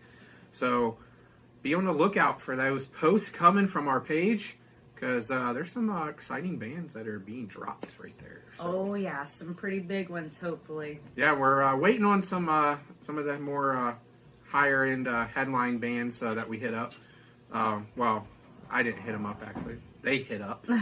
But we might have some big announcements. So coming we're soon. hoping some things work out with that. If not, it will just be a little shift. But it's still going to be an amazing show, no matter which ones actually end up being able to accept for that headline spot. So a lot of good people come out for that. A lot be of on the good lookout people. for that, definitely. And I mean, that's a busy couple weeks, because in the following week we actually have Noise Fest. Yes. Oh goodness, we're going to be hungover from one to the next, I'm sure. Yes. It's going to be an awesome summer. Much. And I know needed. we'll see quite a bit up there, since CFP is actually going to be there. So Yes, and one of the bands actually, which ties into our rock pick of the week, is Metal Mafia. They will be performing at Tiki Stick this year. yes, they will be at Tiki Stick. And they just partnered with our rock pick of the week. If you can even see that green doesn't show up very well. Cody Manson. They just, on February 22nd, released a brand new music video, STFU, the remix. So definitely check that one out. That's a really good video. Very well done. Always is. Never a disappointment from them. Yeah, the next video that Mafia drops, actually, we are probably not going to watch it ahead of time, because we are going to do a reaction video actually to Metal Mafia, because they are my favorite Ohio band. So we're going to do a reaction to their next video. So sorry, Bob, not going to watch it as soon as it drops next time, only because I want to do a reaction. Sounds good to me. Well, I think that's all for today. So until next time, rock on. You guys be safe.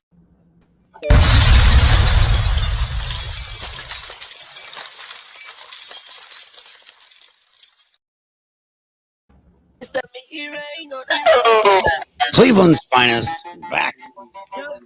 And with us, of course, Cleveland's own Batman.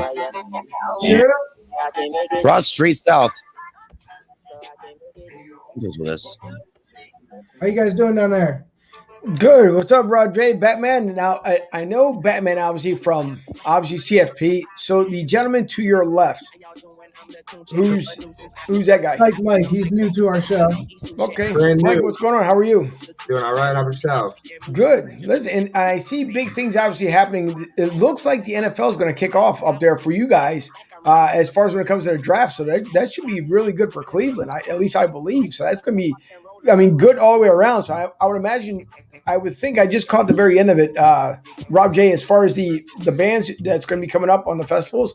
So has there been any talk as far as like any bands as far as coming up for the draft? Any bands as far as the draft? Are we tying sports and music? Yeah, because so what ended up happening was in Philly when they had the draft, of course now it wasn't COVID back then, but there was bands that actually ended up playing. So at the draft, when you were at the venue, there was actually local bands, DJs were there at the draft, and they were playing music, and it pretty much ran the entire day of the festival. And then at nighttime, you had your bigger name bands that were playing at night. Now, I don't know if it was just a Philly thing or not, but I know for obviously this time around because of COVID, it may be something different. So I'm wondering if they'll name like any kind of actual bands for the actual draft, which would be really interesting. Yeah, I've never heard of anything like that for like Ohio or anything. Maybe that could just be a Philly thing, but that does sound like a good idea for us to try to steal it from y'all. That's something that has been an opportunity and a possibility in the past. I know that a band by the name of Adrenaline had their song featured in the National Hockey League video, and then part of, they got to play live. But that's something that I'd like to see happen more. I know everywhere is opening at different paces and all that, and then having more options available. But I would think that's something that Cleveland, takes advantage of, being the rock capital of the world. I would think so. I mean, because you got to. I mean, I would think because they're having so. The way the draft's going to end up working is, from what I understand, it's going to be obviously down there at the stadium, pieces of it. The Rock and Roll Hall of Fame is going to be, it's supposed to be, so the centerpiece of the draft is supposed to go around the Rock and Roll Hall of Fame, rightfully so, if you're going to be in Cleveland. But I would think, once again, that they would end up having, and again, who knows, because I know they have to go by the CDC guidelines and everything else, but I would think for Cleveland would end up being huge, especially after so much revenue loss for cities being shut down over a year. But why not have bands over there? Or maybe even, maybe people should collaborate or reach out to you and see what they can do as far as to come on. Or either that or you guys put something together for the fans to come, because they're going to be in your backyard. So why not, for Cleveland's Finest Podcast, to be able to host a band somewhere, even if it's out in a lot somewhere, where you guys can be featured along with, what's going on with the draft. I've actually played in the Muni lot before a game with the band Mush. That was pretty intense, man. Like, the Muni lot is just like a community, and everybody, it's, for the most part, we had a few Steelers hecklers, right. But in the Browns, it's everybody's, brown and orange, and there for a good time. And that's always a good mix with music and then sports, not just sports, but the hype. There's that energy that comes with rivalry. I can't even say that word. Damn it. Knick-knack. Rivalry. But yeah, I'll look into that. I haven't even put too much thought, but yeah, check that out. See what we can dig out of there, because it only makes sense, Right. We are also, we're looking into starting a type of festival-ish type venue for podcasters. So, okay. It would be a big event, and podcasters from all over Ohio, from all over the world could come and promote their podcast and such, and talk to other podcast shows and collaborate and link together. And it would be just like a big Comic-Con for podcasters. That sounds really good, because you got to figure out how many unknown bands that have been out there. I mean, you look at, if you look at grunge bands, like go back to Nirvana, back in the day when they were not even Nirvana, when they were trying to get their name out there, and it was harder. You're looking back in the late 80s, early 90s, where these bands, when they got their startup, it was so hard for them to go out to these different venues and put their name out there, versus today in social media. I mean, you have Facebook, Twitter, Twitch, and all these different places that you can utilize your talents and put it out there, even like with YouTube, because you look at Justin Bieber. I mean, the kid was discovered off of YouTube. So why not do something like exactly what you were saying, where you can have everyone on there and find that next gem, find the next Nirvana. So that would be great. And I know you guys absolutely love, between the different genres of music. I myself, I love, between punk rock, alternate rock itself, of course, EDM, because I grew up when, of course, back then was club music. Now it's EDM music. Yeah. So that's the only difference. But the letters were the difference. But here in Florida, so in Miami, they were supposed to have the big festival last year.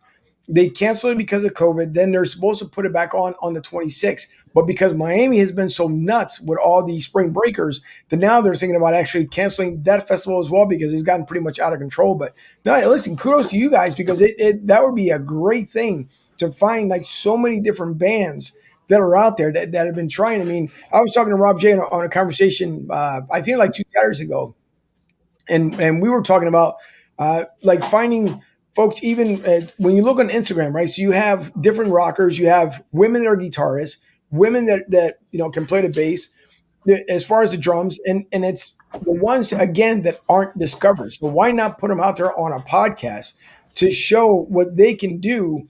And then let's just say if CFP just happens to find that gem, how much more not better could it be? Like, you found someone that didn't have a following, had no viewers, no nothing whatsoever, and then you guys end up reaching out to them. They come on, and then it becomes successful. So if you go ahead and check out, we mentioned earlier that we're working with Noise Music Festival, and this year is their 3rd annual music festival. They had it last year as well, and it's August 13th through the 15th. And what Noise Music Festival is about, it's about families, and it's about local Ohio and surrounding states, but we try to stick with Ohio.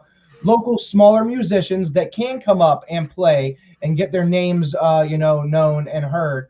And we're working with them more and collaborating with them. So since we are working with them, we're going to try to get a list of all of their musicians that they have that's going to be performing, and have all of them come on the show throughout the weeks so they can, talk about their band and such, and we can help promote them as well, right. And we're trying to get Noise even bigger, This is the 3rd annual year. It's gotten better each year, and more bands, more families. And it is a real nice, laid-back, family-oriented, and local music event, And we've been working on that as well. With the podcasting, we can give the audience one thing, but what I genuinely like, because you got to be able to pull that off. You got to give a product, but from the inside, giving the artist a reason to not explain themselves, but kind of show who they are. Right. Explain, but live in that character, live in that moment, and believe in that. Because part of my battery's about to die. But part of having a product or a music or whatever and feeling it and believing in it, you can't. It's not just about selling the crowd, but selling yourself. And over time, you get worn out, or you forget where you're at, or you're lost because you're doing so much. It's that time where they can kind of center and say, okay, yeah, this is what I do. This is what I give, and keep them, growing as an entertainer or performer. This battery cord is just not working. It's ready to give out on you. Yeah. More technical difficulties. And the last time that happened, I ended up finishing the show on my phone, controlling it from my phone.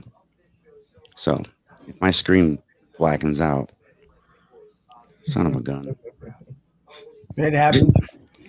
I'm liking out because it's been a while. I understand you guys you're on your own right now, but I'm actually digging the background. I really like it. I think it's as far as Batman and what you have there in the background, I like that. That looks really sharp. Same way, Rob J. I like the way you end up putting the Red Label together as far as the Red Label Network. So kudos to you guys, man, because I know there's nothing harder than a podcast. First of all, to get your viewers, to keep them there with you, even if you jump ship to go somewhere else, whether it's independently on your own, to anywhere you end up going, you hope everyone goes along with you. So, yeah. I mean, compared to the way it looked beforehand to now, I mean, that looks absolutely fantastic. So good job with you guys. That looks phenomenal. At least to me, it does. It's a constant. Greatly, yeah. Because I always wonder. I hold myself responsible for a lot of the production and everything. I don't. That's what I do. But I always wonder, how that affects everything, because, we bring a guest on and I put out crap production that makes the guest look like crap. Right. So I want to give the best value for everyone and your time invested, spent well. So this has, since day one, just doing it audio and having no visual has been a process of just adapting, evolving. And we were in a situation to where, as far as everyone making it to the location, it was hard, and it just became a lot of stress. COVID. One of the ways to adapt was to, look at the resources that I have and use that wisely, and how that could best accommodate. And now we could do a little bit more of everything and accommodate guest wise, at any time. They could pop on. They don't have to meet the location, and, so. Yeah, from a production point of view, which I'm sure You put on good production as far as how you keep things going, and then what you offer. You now have your website up. Is that green screen in the back?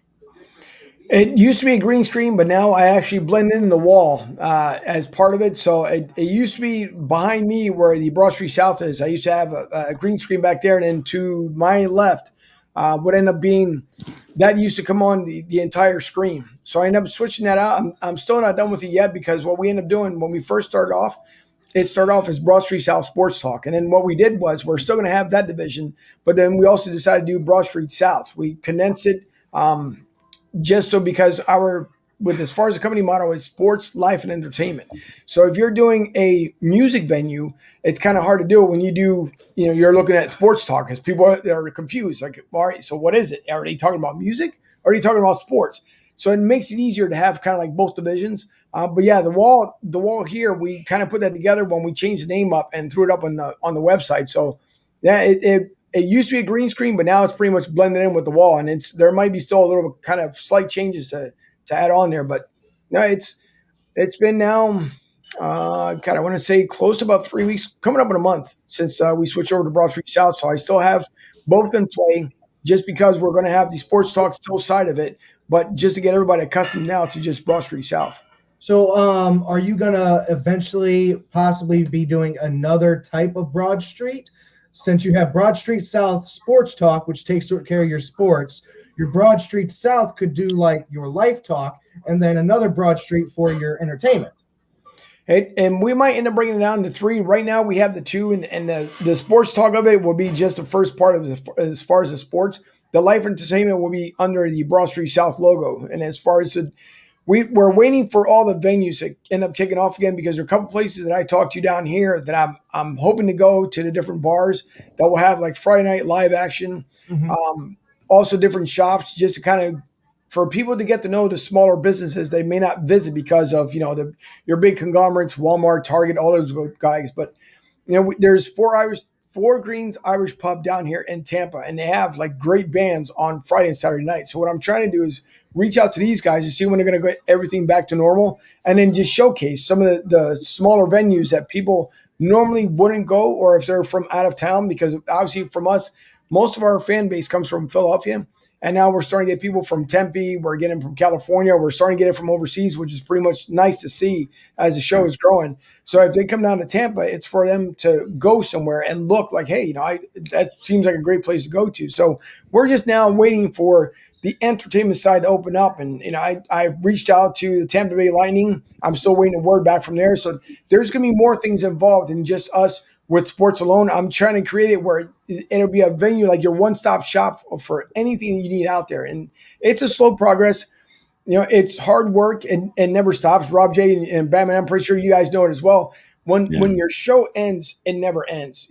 Show ends that night, but now you're moving on to the next thing. And so when I start out the podcast, which is coming up now on 8 months, and it's been kind of 10 years in the making, the whole idea was to be just, at first was going to be about sports, and then see how we do and make sure that we're getting the people in, we're getting viewership, and then add more to it. Now, the sports life entertainment has always been a part of it when I launched it from the very beginning, which you can see on the sign there. And now is just trying to get these venues, once they open up, to come on board and just say, yeah, sure, I would love for you to come down. So I've gotten 2 bands that I've been able to speak to, and waiting for the club bars to open so then they can be featured. And that's what I'm waiting for now. So it's fun. And I think Rob and I, we talked about it, and how much more better would it be if you have something from like Cleveland to Tampa, just showcasing, folks from Cleveland down to the Tampa area, whether it being, via Ohio, via Philly, as far as New York, somewhere where people can come on and just show what they have. Because again, there's nothing ever better, at least in my life, than watching a live band. When you listen to a live instrument, when you listen to live vocals, you can make up any sound you want to on a sound machine. The true band artists that are out there that we know that you can grab and get a hold of and listen to them, just like closing your eyes and catching all the vibes from it. There's plenty of them out there, and that's what we're hoping to do. We hope that we can find these guys and girls out there, put them in the forefront, and then they have a place to go. Even if it comes with like on a Friday night, let's just say everybody wants to do a jam session, and it could be a a collaboration of both shows, Cleveland's Finest and our show. And then you get a live local band from Cleveland, one down here from Tampa, and they can just jam out. And all we have to do is pretty much kick back, relax, and enjoy the music. Yeah, that sounds fantastic. You know, Bridging the gap. A couple small venues that we've been able to go to here and there. But yeah, as you said, you know, we're all waiting for everywhere to open up as well, so we can start going to these places. And, you know, we're trying to, you know, show off our local businesses as well, you know, just as you, because if somebody comes to the area, we want them to, you know, support locally and such, you know, whether it be here, whether it be Tampa, whether it be New York, wherever, is these places need to be known and be like, oh yeah, you know, I remember on this one podcast I was watching that this is a good restaurant to go to, or, you know, this is a good local band in the area. I want to see if they're playing and such. And right now it's just a waiting game. It's, you know, we have all the musicians and stuff, and they're just waiting to get built up too. And as soon as they do and they have their venues, they already said they contact us. It's just a wait, unfortunately. I've done many different, you know, I myself, as far as in the 2 years of doing this, live remotes from the IX Center to Hero Gyro in Lakewood. And then working with these people, networking is always key. But there really is a value that you can add in broadcasting, where like we had our guests come on and meet us there at the location, and then you know, people come to see everything go on live, boost the sales of Hero Gyro, you know, because the people waiting, the people watching. So just like a karaoke DJ or a live band or an open mic, you know, podcasters have more opportunities, and I think they're even aware of being able to make, you know, an impact and a difference when it comes to this. And you're right up. That's, you know, your train of thought is exactly where, you know, I value and see what we do. We even did a live remote at Wubs on Wednesdays at the Torch, and covered that. So in any experience, there's a place, and I think it's a place that, again, we can bridge a gap and help add value to our local community and beyond. And right now, people need entertainment. You know, even if it's something to crack jokes on, or, you know, people make fun of me all the time.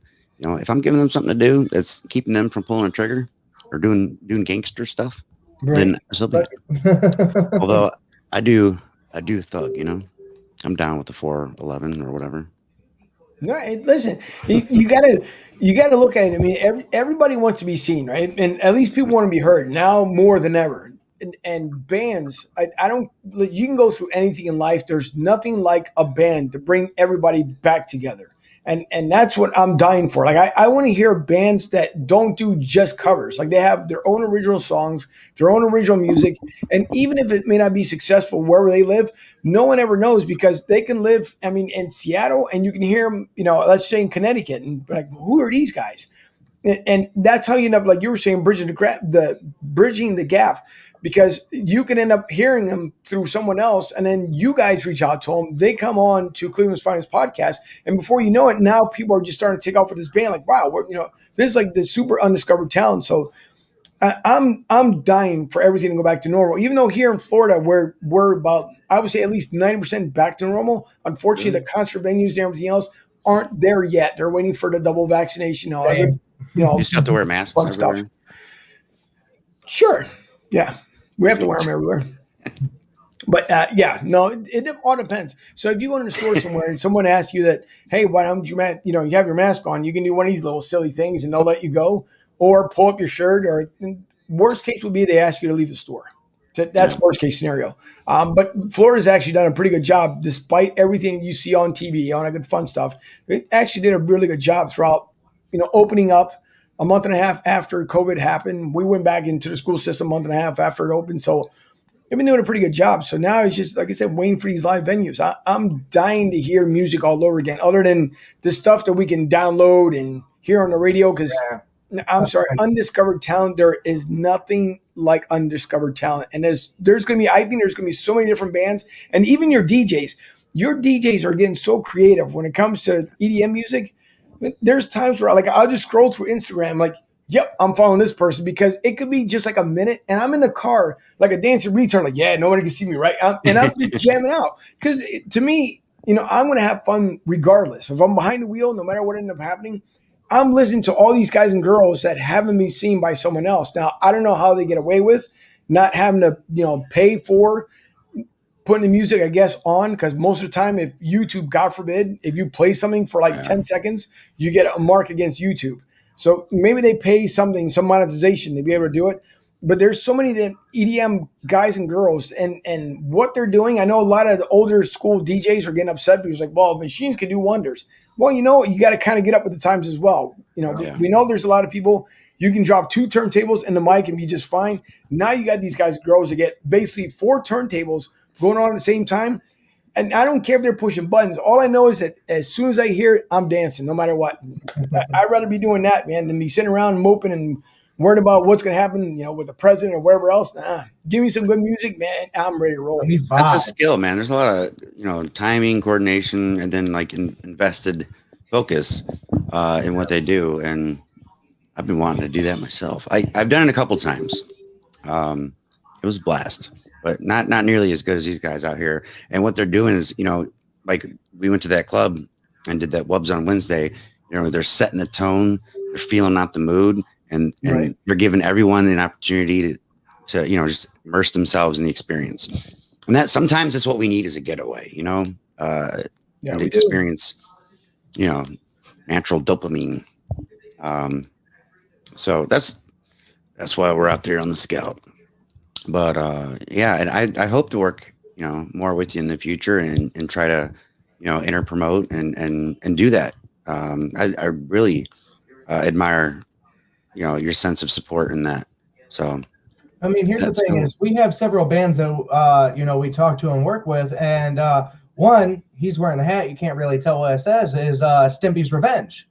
Okay. And, they travel all over the United States. I know they go down to Florida.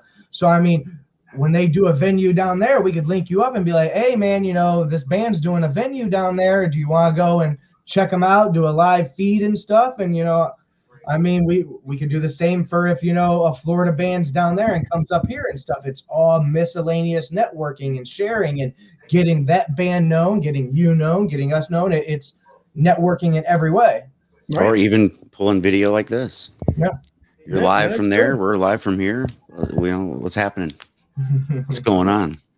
Jack, listen, you're exactly right, because it would be nothing. That'd be so much fun to know that you guys know someone from Cleveland, and they come down here in Tampa, and then Tampa can get the Cleveland feel, because every different place has different type of music that everybody likes. So that'd be, to me, at least that'd be incredible, because if they can be on both shows, and Rob J, I'll work with you as far as when it comes to your label, and I have no problem collaborating, because the more we all work together, the better off it is, because then people can check out different types of show. I mean, we put on a different show than when you guys end up doing. We still have fun with our show, and now we're starting to do one on Tuesday nights for the audio version of it. Yesterday we had one for Women's History Month, and that would end up being longer than what we expected to, but we had so much fun, we just kind of ran with it. But there's nothing better than collaborating with another group of people, whether it's through here or even through social media. Either way, there's nothing better than collaborating with someone so you can expand your network. And people are like, oh yeah, wait a minute, didn't you feature Cleveland's Finest at one point? He's like, yeah. And so to me,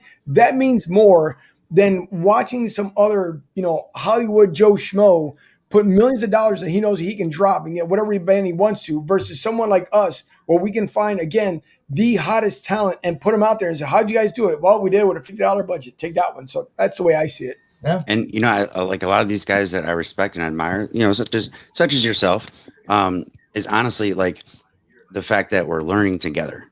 Because there's also people I work with that everything's secretive, or I don't want you knowing my tricks or whatever.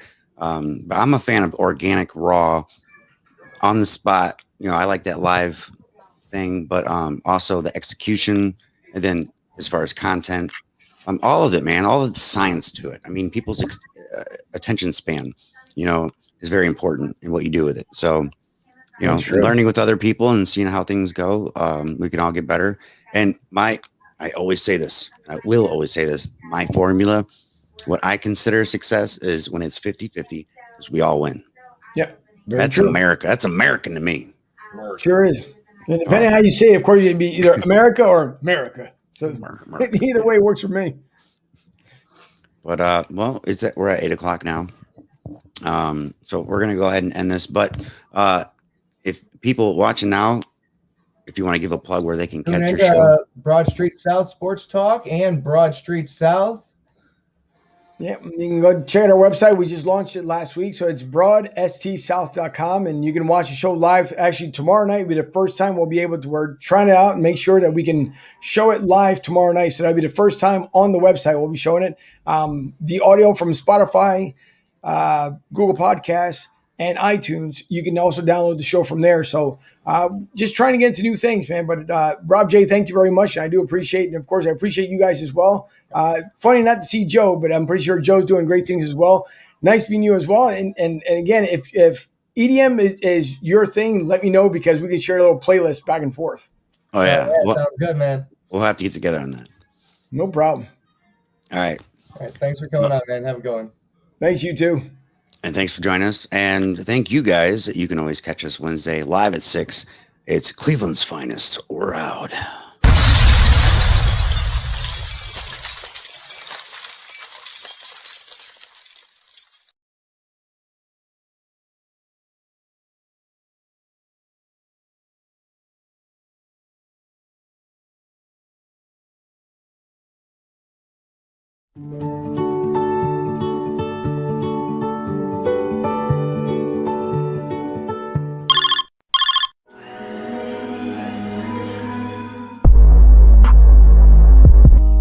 Broadcasting live.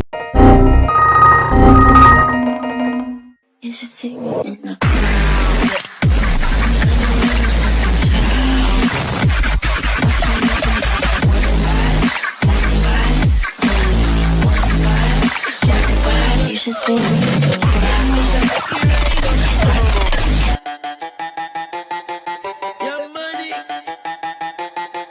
Call me so I can make it. Call me so I can make it. So I can make it. Make it. So I can make it.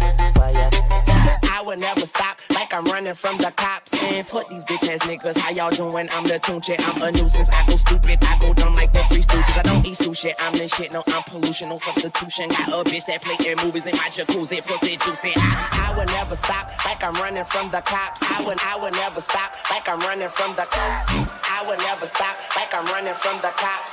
Life is such a fucking roller coaster.